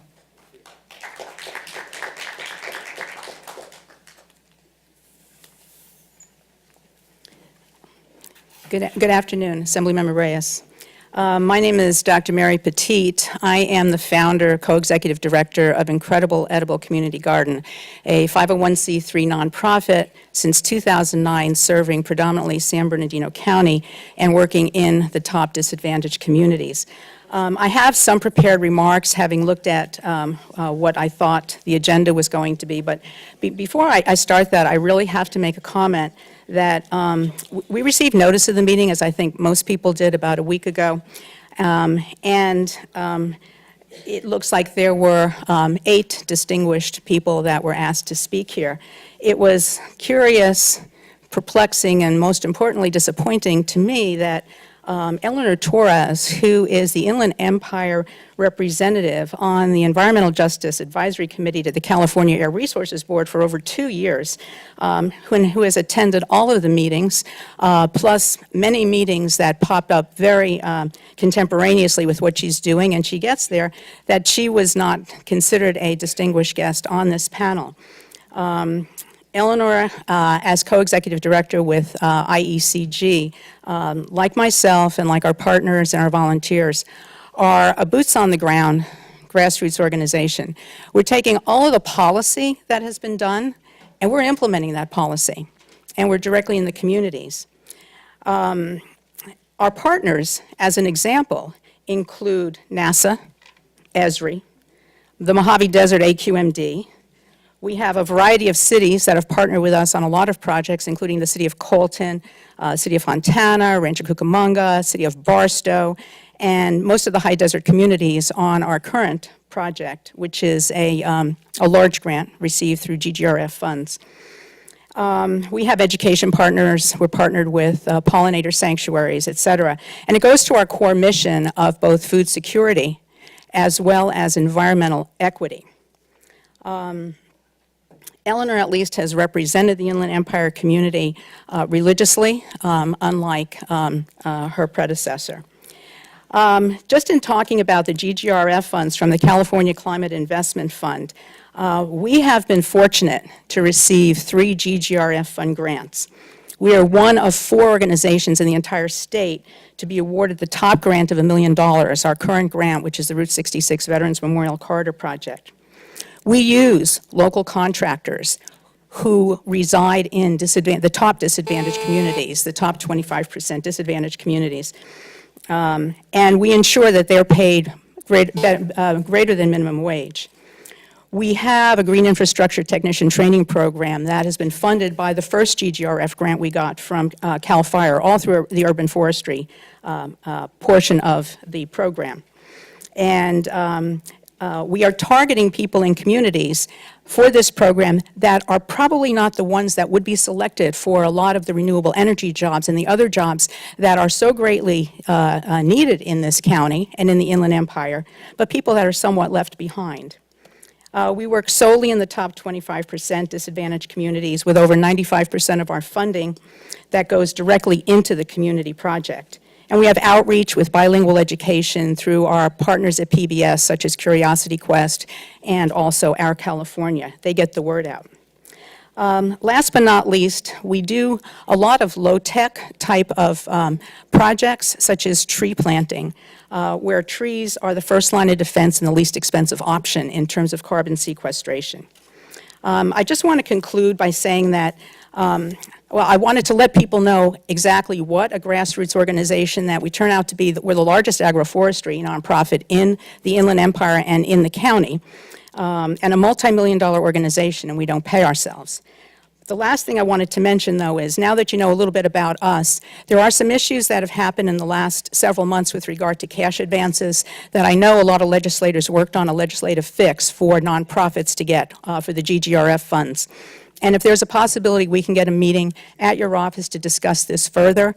If the state is really, really behind, working in disadvantaged communities, and are trying to support local nonprofits with the funds to put into those communities. They can't leave us in a lurch where programs are interrupted because there is not the adequate cash flow to manage a $1 million grant. So I ask that maybe your staff can contact us, or we can contact them, and we can have a meeting with you just to talk about some of the potential issues that has created for us. But we are grateful that the legislators have developed that fix. So thank you. Thank you, Mary. And I think that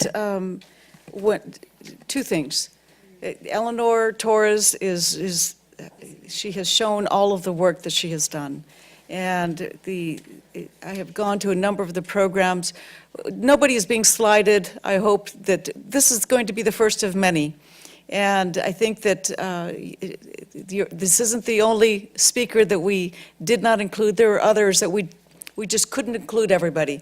But certainly we hope that when we do the second and third hearing, that Eleanor will be included in that. Now, as to scheduling a meeting, I know that Eleanor has met with our staff up in Sacramento, but absolutely we should meet again. When it comes to bringing funding here to the Inland Empire, we have to do everything possible and to bring everybody to the table that can help not only to request the funds, but to expend them and to use them exactly as they're supposed to be spent. Appreciate that. And our organization over the last 5 years has brought over $2 million in urban forestry funds to the community. And like I said, 95% has gone directly into there. You know, we have macro and micro solutions, climates and solutions to things. And we talked a lot about the macro problem and the macro solutions. To individual community members, sometimes doing things directly in their immediate community, the small neighborhoods, it's 100% to them. So I think we need both, but we have to start somewhere. Thank you so much. Now, I didn't want to be rude to interrupt Mary when she was speaking, because it went over 2 minutes, but I will remind the rest of you that from now on, we are going to be rude. And so at 2 minutes, Maha, where are you? Maha will be timing you, so when you do go up, please know that it will be at 2 minutes, and I'm asking that you please keep it to 2 minutes so that you don't have to be taken off. Thank you. Who's next?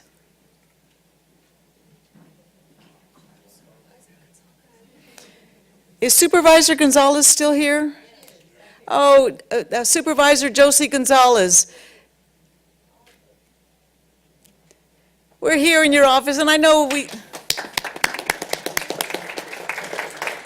we got the welcome from Josh Candelaria, but as our supervisor here here, our representative, I'm taking up your spot here. I'd like for you to share a few words, please. Well, good afternoon and welcome, Assemblymember Reyes, invited guests, other electeds. It's a pleasure to have you here in the San Bernardino County Government Center, especially when it comes to being able to discuss the issues that affect our health, our welfare, and our future. It is beautiful to see the diverse opinions and interests, and to hear and discover in many occasions such as this how we can connect more dots of information. Sometimes we work so hard in our respective silos that we think that what is around us is all there is. And when we have hearings such as this one, we are able to identify who our neighbors are and how close in proximity we have solutions and opportunities to solve our concerns. It was very nice to hear all the panelists. I was having a little bit of trouble hearing, so I went upstairs to my office and I got you on my iPad, and I was watching you live as it was being streamed, and it was very, very well presented. I thought that the panelists did very well, again, in their diverse interests and professions, and thought that it was a great opportunity to also share that with my office. Relative to some of the comments that have been made and to the attention that you pay to this district and to San Bernardino County, I will say that it is wonderful to hear where is the Inland Empire? Where is the brother and sister of the Inland Empire, which are respectively San Bernardino County and Riverside County? And the fact that we are uniquely situated, we are located ideally approximately 52 miles from the Pacific Ocean, again for very specific reasons, and we find ourselves dealing with a great number of unique environmental and economic situations because of our location. Not only are we the goods movement corridor for all of the dry goods, fresh goods that come in from the ports to the rest of the United States and to Mexico, but also we are a thriving economy. And we do our part, as was stated earlier, as to how we contribute to the economic engine that the state of California is identified as. But the fact is that we also have very unique impacts. We sit in a valley. We are the recipients of Orange County and Los Angeles County's air pollution. We generate our own, obviously, but every day at about 2:15, 2:30 in the afternoon, the intercoastal winds come in, and their pollution comes in and adds to ours. And it becomes at times a bit unfair to our own thriving business economy and to the regulations that are imposed for obvious reasons, good, wonderful reasons.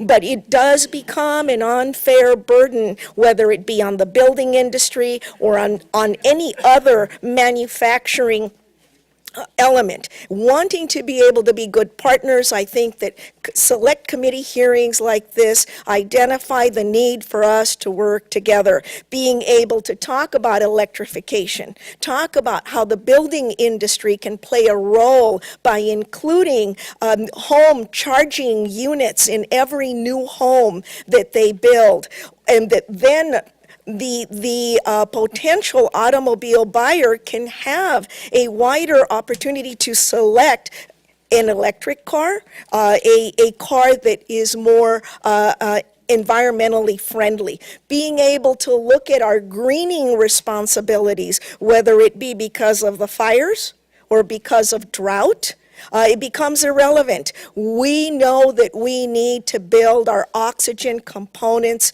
by a multiple of 100. We also know that we are extremely attractive. People continue to find Southern California a paradise to which they want to relocate, a paradise where they find economic opportunity, and consequently we are a magnet for growth.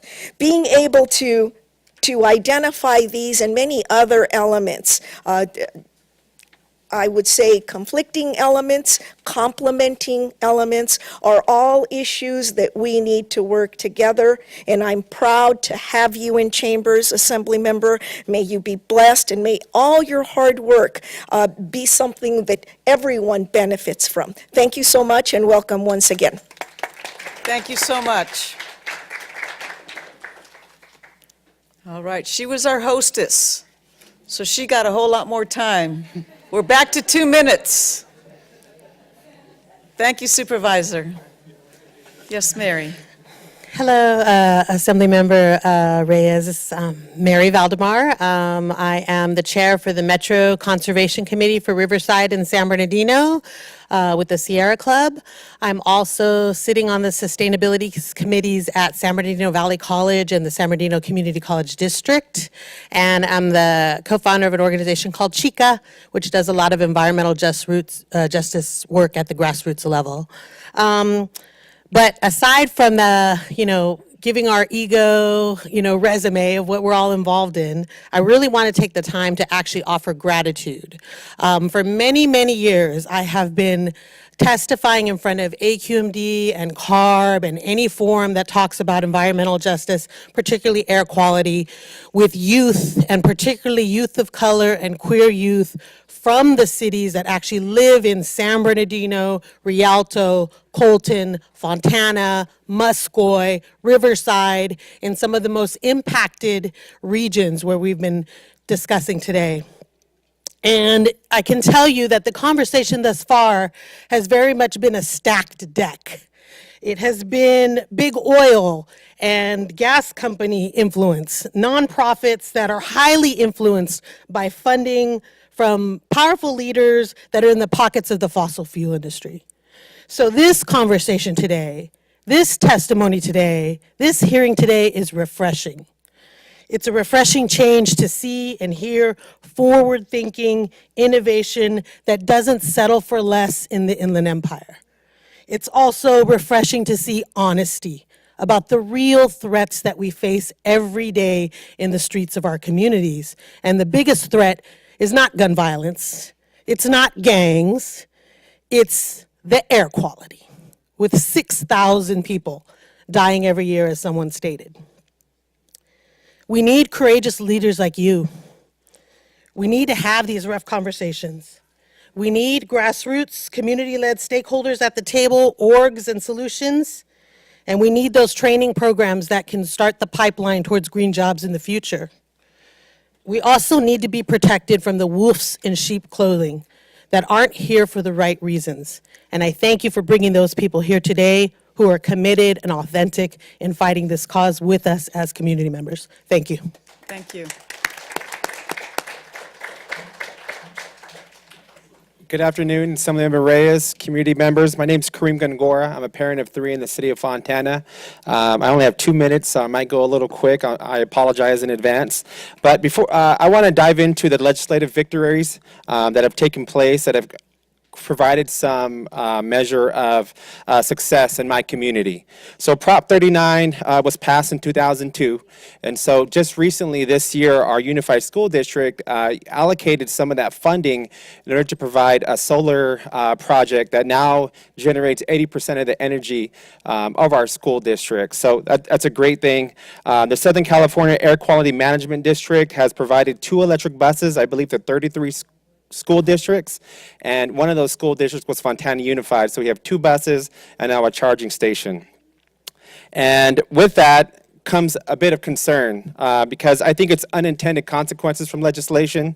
So even though we had that tremendous victory with the solar project, there was no educational component. And for me, as a parent and somebody who grew up in this community, I think education and growing the green economy is going to be done at our local schools. And it's going to be done by building a culture of sustainability, but that starts young, that starts with our babies, you know, and helping them understand how important it is to value different type of resources.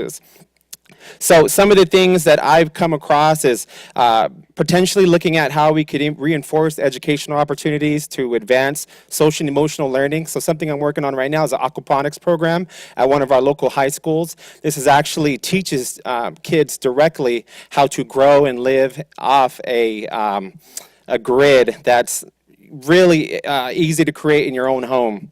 And then there's also some momentum. Kaiser High School was just named a Renewable Energy Academy, and so that's great. You know, that's a phenomenal thing, but my son goes to school on the other side of town, so I'm trying to figure out how we could make sure it's equitable and that all kids have access to this information. And lastly, because my time's up, I think one of the key things is looking at training and apprenticeship programs at the high school level to provide good paying jobs. One of the issues I saw with the solar project, where there was no project labor agreement, and so right now you have Fontana residents traveling 32.2 miles on average to their local job. So people cannot live, work, and play in their own community. And so thank you for the time today. I really appreciate it. Thank you, Kareem. Hi there, Eloise. Jay Lindbergh. I don't see any my type in here, the sort of radical environmentalist. Is that what I'd be called? A couple of quick notes. I was at a meeting with you, God, I think right when you became Assemblywoman, and we're up at Valley College, and I wanted to know, you know, what type of environmental studies, you know, how effective and how honest their environmental studies were, and I'd say it's maybe one grade above what the oil industry teaches us. Really, really poor, really poor. I tried to get some information on how effective the school boards were. You know, looking at San Bernardino, I described the San Bernardino school board as oil industry fascists with maybe one or two exceptions.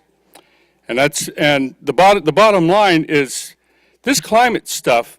I teach this climate stuff to like 10, 12-year-old kids. So I know they can get it. They look at me like, think comments like, on a brighter note, are we screwed? You know, that's really where we're going right now. You know, a quick comment on fuel cell technology. Well, you start off with natural gas, you put it in a battery. Well, first thing, the natural gas probably comes from the fracking industry in California. And I'm not knocking it because it's better than what's left. But then when you, and of course, methane is a global heating gas. I'm trying to remember the term right now. It's about 100 times more potent than carbon dioxide over 10 years. And you split it, and it turns into carbon dioxide, which is another global heating gas. That's really, it's pointed in the right direction, but it's a really slow point. Riverside, you know, UCR, great school. I'd just like to be able to get proper readings for the methane releases out of the Arctic. I don't even know if they can get those. There are so many things that are lacking in this climate change mess that we're dealing with. And someone needs to get into the schools and clean that mess up because they aren't taught squat. You know, they say, oh, green cars, more efficient cars. It's a lot more complicated than that.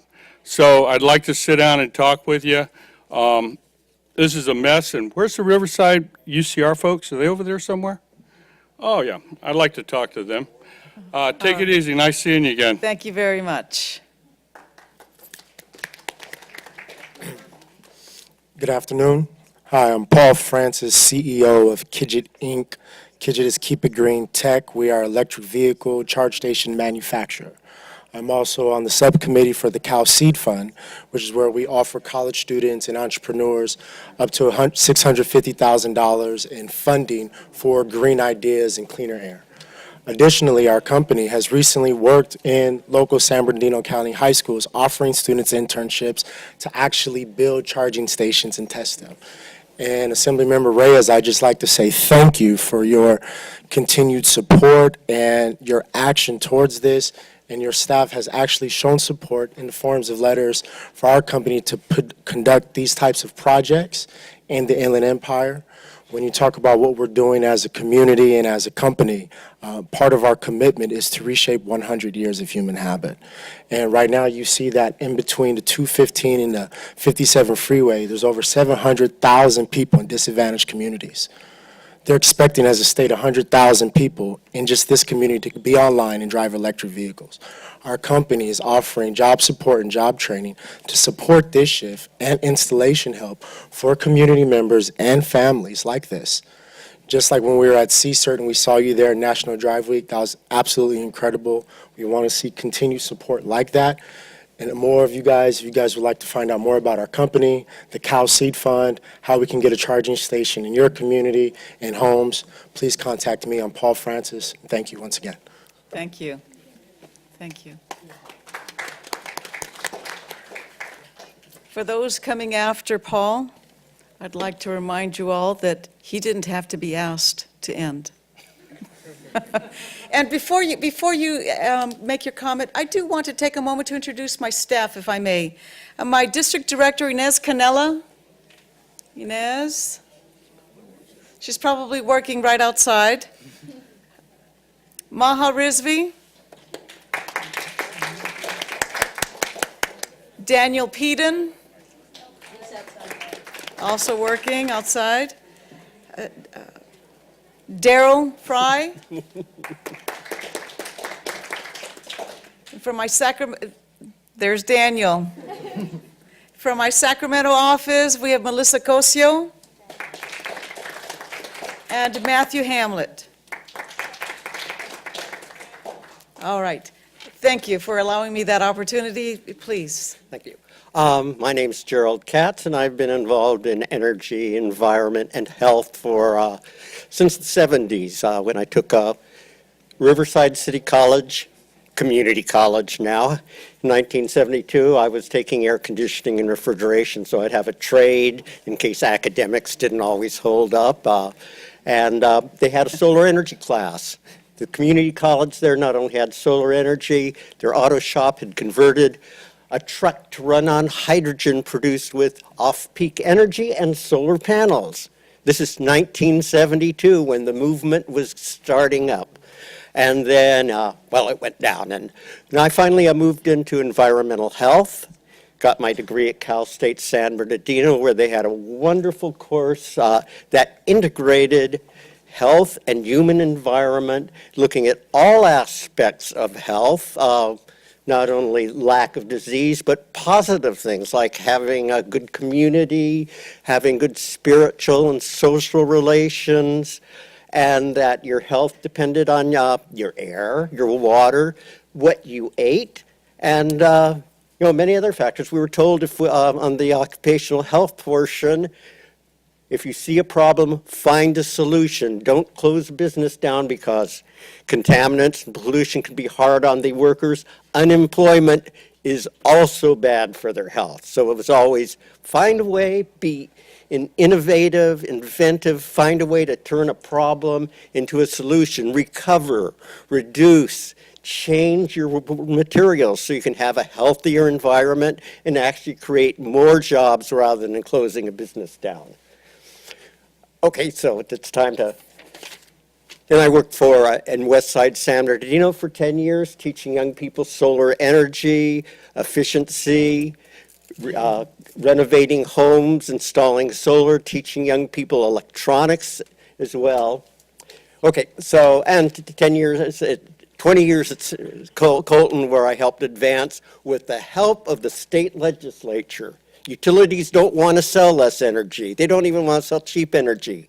But I would take the legislation from the Assembly and the Senate and show them to write up a report and tell the local government and the officials, you have to conserve, you have to help customers, and you have to promote solar energy. Thank you. Thank you so much. Thank you. Good afternoon. My name is Danny Morales. I'm Executive Director of Librería del Pueblo, and I'm also a member of the South Coast Air Quality Management District Environmental Justice Advisory Committee. And I want to thank Assembly Member Reyes for convening this meeting, because sometimes we get involved in issues out there in the community and we feel like we're the lone wolf, fighting these issues. But seeing all the panelists that were here, with all the information, it kind of gives me the feeling that we have a concentrated effort to bring down the air pollution in Southern California. Our advisory committee is involved with members of all Southern California. And we hear a lot of the issues, and especially listening to members of the panel like Dr. Phillip Fine, who gives us a lot of presentations at our meetings, Penny Newman and Nicole Davis from UCR, and all the other members of the panels. It gives me a lot of optimism that we are fighting this issue, because as they mentioned, we live in the area, the worst polluted areas in our country. And with this concentrated effort, I think together we can solve a lot of the problems if we keep on plugging along. Thank you very much. Thank you.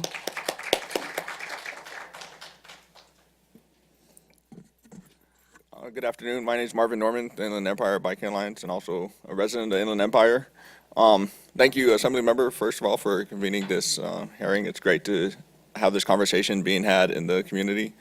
One thing I didn't hear mentioned, of course, was bikes, as from any of the panelists, and so just wanted to speak up for them, of course. A lot of a lot of trips that people take could easily be biked, and bikes are also a great component of helping people link trips with transit, and both of which are helpful for getting people to choose something else besides driving. And I know some people will feel like, well, you know, Inland Empire, it's great for Amsterdam, but we're hot and we have far places to go, which is true. I've been to Amsterdam. It's definitely hotter here than it is there. But at the same time, if I go outside right now, I'll see half a dozen people biking around already. And unfortunately, the Inland Empire is also one of the most dangerous parts of the state to be on your bike or walking. So even if no one else wants to start biking, the least we could do is make it safer for those who are biking. And in all honesty, usually we end up inviting other people out, especially as we can make connections to schools and stuff for children to be able to, because a lot of morning traffic is related to parents dropping their kids off at school. And so it's great for biking from that angle, and also for support from the vehicle replacement plans. I'm not sure if I know there was discussion of having bikes included as part of eligible replacement vehicles from CARB, and I'm not sure if AQMD does it as well, but it would, 2 weeks, right? It'd be great if that could happen. I guess my time's up, but one thing I would say as a resident is your comment on outreach would be great. It was great. I know the programs are out there, but a lot of people don't know that they're out there, and so it's great for them to know. Thank you. Thank you. Thank you. Good afternoon, Eloise. Glad to see that you're having this environment discussion here. My name is Danny Garcia. I'm from Rancho Cucamonga. First, I'll start by saying that I am happy that we are talking about companies like Volkswagen ponying up for the pollution and the damage they've caused to us. I would also like to give them some credit for having a carburetor that gives cars about 60 to 70 miles per gallon, and we have not allowed it into our country for 10 years because of the damage it would do to our economy and because of the taxes it would take away from our government's day-to-day practices. So with that said, I do and would love for you guys to take more of a Robin Hood role where don't just talk about Volkswagen. Let's go after all the corporations that are attributing to this problem, and let's make sure that they all pony up their fair share. We don't have to necessarily wait till they get caught doing something, but we should impose taxes on the companies like Amazon that are taking so much from our infrastructure and our community and leaving so much pollution behind. I am kind of glad that the solar panel was discussed, but I would also like to encourage UCR and the Air Services Board to also look into alternative energy. Like recently there was a project where miniature windmills were placed in the center dividers of freeways. We need to utilize the momentum of these cars going by, which is when we create. We don't have to wait for the environment to create that. And we can power all of our streetlights with such technology, which is very feasible, very affordable, and on a minuscule scale where we can place it anywhere. Another thing I think which outside the box that we need to think about is in putting turbines somewhat similar to windmills inside of our water pipes. Every time that we turn on water in a house, we could have something in those pipes that makes that we can capture that energy from that movement. And please look into that as well. Thank you. Thank you very much. Hi, my name is Amanda. I am a local beekeeper, owner of Bee Rooted, an environmental illness survivor. I have recently partnered with the incredible Edible Community Garden.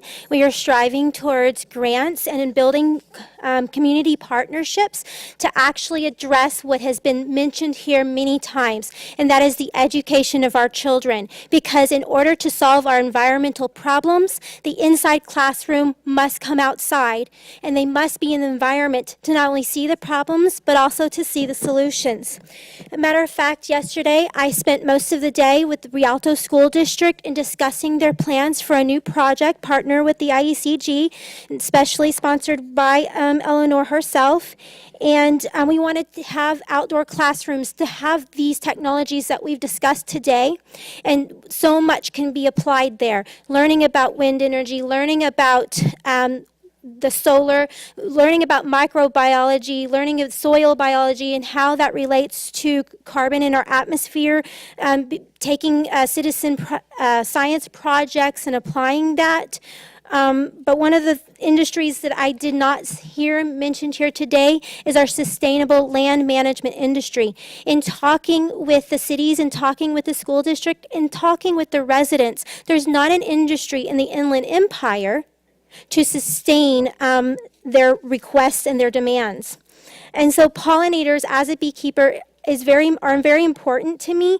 The UN in 2016 urged the prioritization of their health. Thank you. And as such, the 56% of pollinators are at risk of extinction globally, according to the United Nations. And so this sustainable land management needs to be an industry that we're really investing in addition to those outside classrooms. Thank you. Thank you. Good afternoon. My name is Tom Crowley. I'm the utilities manager for the city of Rialto. And so on behalf of the mayor, I'm inviting your staff and some of the other elected official staff to a meeting tomorrow that's being hosted by the United States Environmental Protection Agency. This meeting will be held at the Grace Vargas Senior Center in Rialto on Riverside Avenue. The meeting relates to the federal litigation initiated by the city of Rialto more than 10 years ago with regards to the responsible parties in the cleanup and the remediation of the Rialto Colton Basin due to the perchlorate contamination that a lot of you have heard about.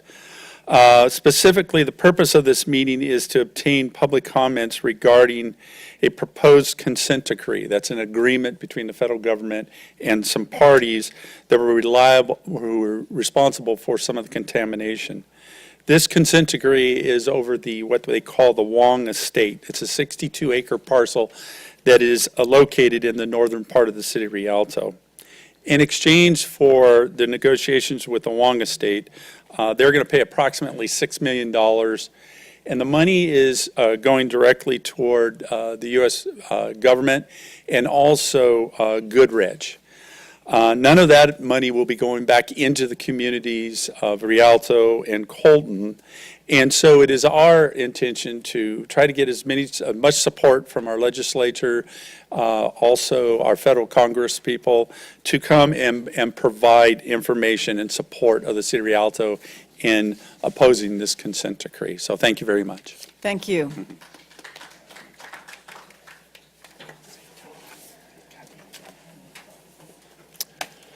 Good afternoon. My name is Jeffrey McConnell. I have a 5-acre, startup, a 5-acre organic farm in Grand Terrace, commonly referred to as Old McConnell's Farm. I've heard a lot today about solar and other technologies helping to clean the air, but I haven't heard anything from the woman who's been doing it for a couple 100 million years. I'm referring to Mother Nature, of course, and you should incorporate as part of this green movement, since trees are green, the more planting of trees, more planting of more urban farms, anything that's green, since this is the purpose of all this. So I believe in more in this everybody talking about all these technologies that's in 30 years is going to reduce emissions, but I always hear also in 30 years we're going to double the population, so you're back at square one. So I believe more in a push of quality of life over quantity of life. So maybe from a state level, you might want to look into something that I'm doing in Grand Terrace, your same town as you live, where I'm organize the neighbors, and we're reducing the zoning of an industrial area down by the riverbed, Santa Ana riverbed, from industrial, which is nothing's been built there in 35 years, back to agriculture, more ranch style type of living, and more green, natural green. So maybe on a state level, you might want to look into if there's a way of lowering, or stopping, I should say, not lowering, but stopping the high density zoning, the constant accumulation of high density zoning, especially around the areas of the high transportation areas that this lady was talking about, where most of the damage is being done. So maybe next year, once I got my farm going, you might want to come visit me. Very good. Thank you. Thank you so much, Jeffrey.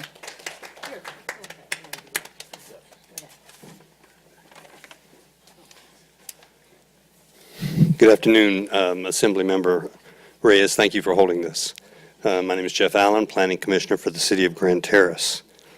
And the only thing I really wanted to mention about is recently there was a Senate bill, state Senate bill that was passed, and I think there was a sister assembly bill, and it what it did was it allowed developers to bypass local controls in getting their permits approved for development. And the only thing I would like to say is I was opposed to this whenever it was, before it was voted on. I believe that's Senate Bill 35. I would just like to ask you to please take caution whenever developers take the opportunity to use this, because we planning commissioners, we aren't opposed to development, and a lot of us like to say we're for smart development, and we each have our own definition of that. But we really do know more about what our community works in our community than Scott Wiener in Sacramento knows about what works good in Grand Terrace. And so that's why I was opposed to it. Senator Roth in Riverside had a competing bill that was much more, that retained the local control, and I had hoped that that would pass, but I suppose it did not. Those are the only things I would like for you to take into consideration in the future with these bills that remove local controls from planning commissioners and city councils. Thanks. Thank you. And I do want to say that whenever you hear of a bill that's coming up, and this goes for everyone, if there is a bill that's coming up that you know I'll be voting on, or if it's coming to my committee, please reach out. Because, and I've introduced my staff, you can call my office here in San Bernardino or my office in Sacramento. Let us know what your opinion is. I do want to know the opinion of those who live in the Inland Empire, especially those in the 47th Assembly District. If there's legislation you feel that should be introduced, by all means, reach out to us. But I sincerely appreciate your comments. And by the way, Senator Scott Wiener, he's a good guy. I'm sure he is. He's a good guy. I'm sure he is. All right, thanks. Thank you. Good afternoon, and thank you very much, Assemblywoman Reyes, for joining us here today and really providing a forum for us to hear about all the disparate issues that contribute to a green quality of life and a healthy quality of life, as well as a healthy economic green economy. As you've heard from some of us, that we have done a number of projects here since in the last 9 years with the backing of everybody from an architectural and planning firm to, NASA and all. We've tried to do a palette of programs that really meet the needs as well as implement the very policies that we're talking about, with actually disadvantaged communities being served as a community and being part of making the decisions and actually creating the solutions that make the difference in this community. So I really look forward to seeing the other hearings, and I look forward to hearing more about what is going to be happening here. Thank you so much. Thank you. And I'd also like to thank you with the program that you're doing, with the $1 million grant you received, and the work that you're doing in planting those trees on Route 66, especially in honor to our veterans. Thank you so much for that. You're welcome. Thank you. And I believe this is our last speaker. Oh, you have more. Okay. All right. Hello, my name is Brandon Aparicio. I am currently the project engineering manager with CIGIT, here located in Ontario. I'm actually a recent graduate from the University of California, Riverside, where I got my chemical engineering degree, and I did research with CSER for 2 years, where we made different modelings for air and pollution on walls and, science stuff. I just want to take this time to say we want to thank CAR for the Replace Your Car program, where we were able to help people to obtain EV cars and, help them reduce their footprint of carbon in their area and neighborhood. We also like to say we have this opportunity with SoCal Edison, where we're conducting EV charging and solar projects, which we'll be conducting within the next couple of months. We also want to point out the points that we have done EV pilot projects with West Covina, South El Monte, and we have also donated electric cars and chargers to facilities and groups in order to do testing or just to provide reduction of carbon footprints. In this case study, we're also using this data to work with CSER in order to obtain more data to see how replacing gas vehicles will actually help the local community reduce their reduction of carbon and other greenhouse gases. We also want to thank CSERT for actually going forward and installing 2 charging stations as well as solar projects on their facility in order to manage the grid, prevent blackout, and reduce the carbon footprint of the Inland Empire. And we also want to thank the support of Assemblymember Chris Holden and the president of the Los Angeles Council of Professional Black Engineers, Dr. Beatty. We would like to say also thank you to you, Assemblywoman, and thank you for your time. Thank you. Thank you. Assemblymember Chris Holden, who is the chair of the Utilities and Energy Commission, has been a great leader, and I am honored to sit on that committee with him and look forward to working with him, continue to work with him. Good afternoon. Good afternoon, Assemblywoman. I'm Dr. David Kolk, the Public Works and Utility Director for the City of Colton and a member of the State Democratic Environmental Caucus. Colton has done very well the last few years in achieving some degree of sustainability. In 2016, our greenhouse gas emissions from our power generation were about 225,000 tons of CO2 equivalent. By next year, we'll be down to 40,000 tons, roughly an 80% reduction. We just received an award from the Strategic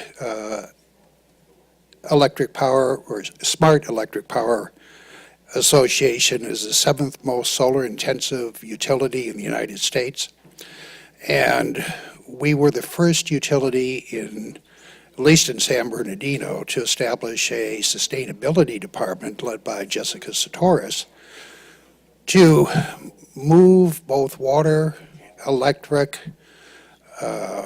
into a full conservation mode. And our conservation activities have reduced our electricity growth to actually a negative number now, although understanding that for the state as a whole, many of the utilities are seeing negative growth rates. But thank you very much. That was a quick 2 minutes. Are you sure you have the same clock? Let's allow you to finish your thought there. No, she disturbed it. She was a nice disturber, though, right? Okay, thank you. 2 minutes. My name's Gary Kelly, and I'm here representing a company called Comfort Mechanical Enterprises in Rancho Cucamonga. And one of the speakers talked about reducing greenhouse gases and reducing pollution by using technology. What I want to talk about is those companies that are currently spending $10,000 or more a month on utility costs. We have a system called the Powerhouse. It's a patented unit only sold by Comfort Mechanical in California that's allowing companies to reduce their energy costs by 10 to 20%. And this is not solar, but use of solar in addition to this would even lower it. But one of the main things about this particular system, we would do a no-cost evaluation of any company who would like to find out how we could make their energy more efficient in their particular company at, again, no charge. And we take off the road equivalent to anywhere from 100,000 to 1 million cars off the road equivalent by the use of this technology. So if you're interested in it, please don't hesitate. I've got cards. You can contact me, and I'll pass them on to you. Thank you. Thank you. 2 minutes, maybe. And Gary is retired from the San Bernardino Valley College, where he was for many years. Also veteran. I thank you for all that you've done, Gary. Thank you. Well, to those of you who stayed to the end, I want to thank you. I want to thank our panelists for providing some wonderful information. I know that there are others who will want to ask questions of you. I want to thank you all. This is such an important issue. We need to remember that we in the Inland Empire do deserve to have both clean air and good jobs. And I think that as we look forward towards achieving that, I think it just means we work together. And very specifically, making sure that the resources and the opportunities do come back to the Inland Empire. And part of that is finding out what resources are available, applying for those, and when we need help, making sure that we do get the technical assistance.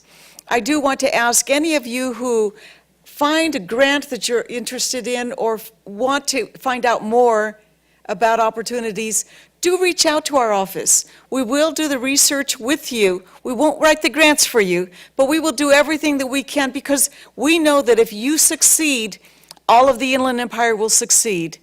Again, I want to thank you all for being here. I look forward to our next select hearing. We don't know the date, but we do know some of the speakers that we will have on the next panels. Thank you so very much. Have a wonderful, wonderful day.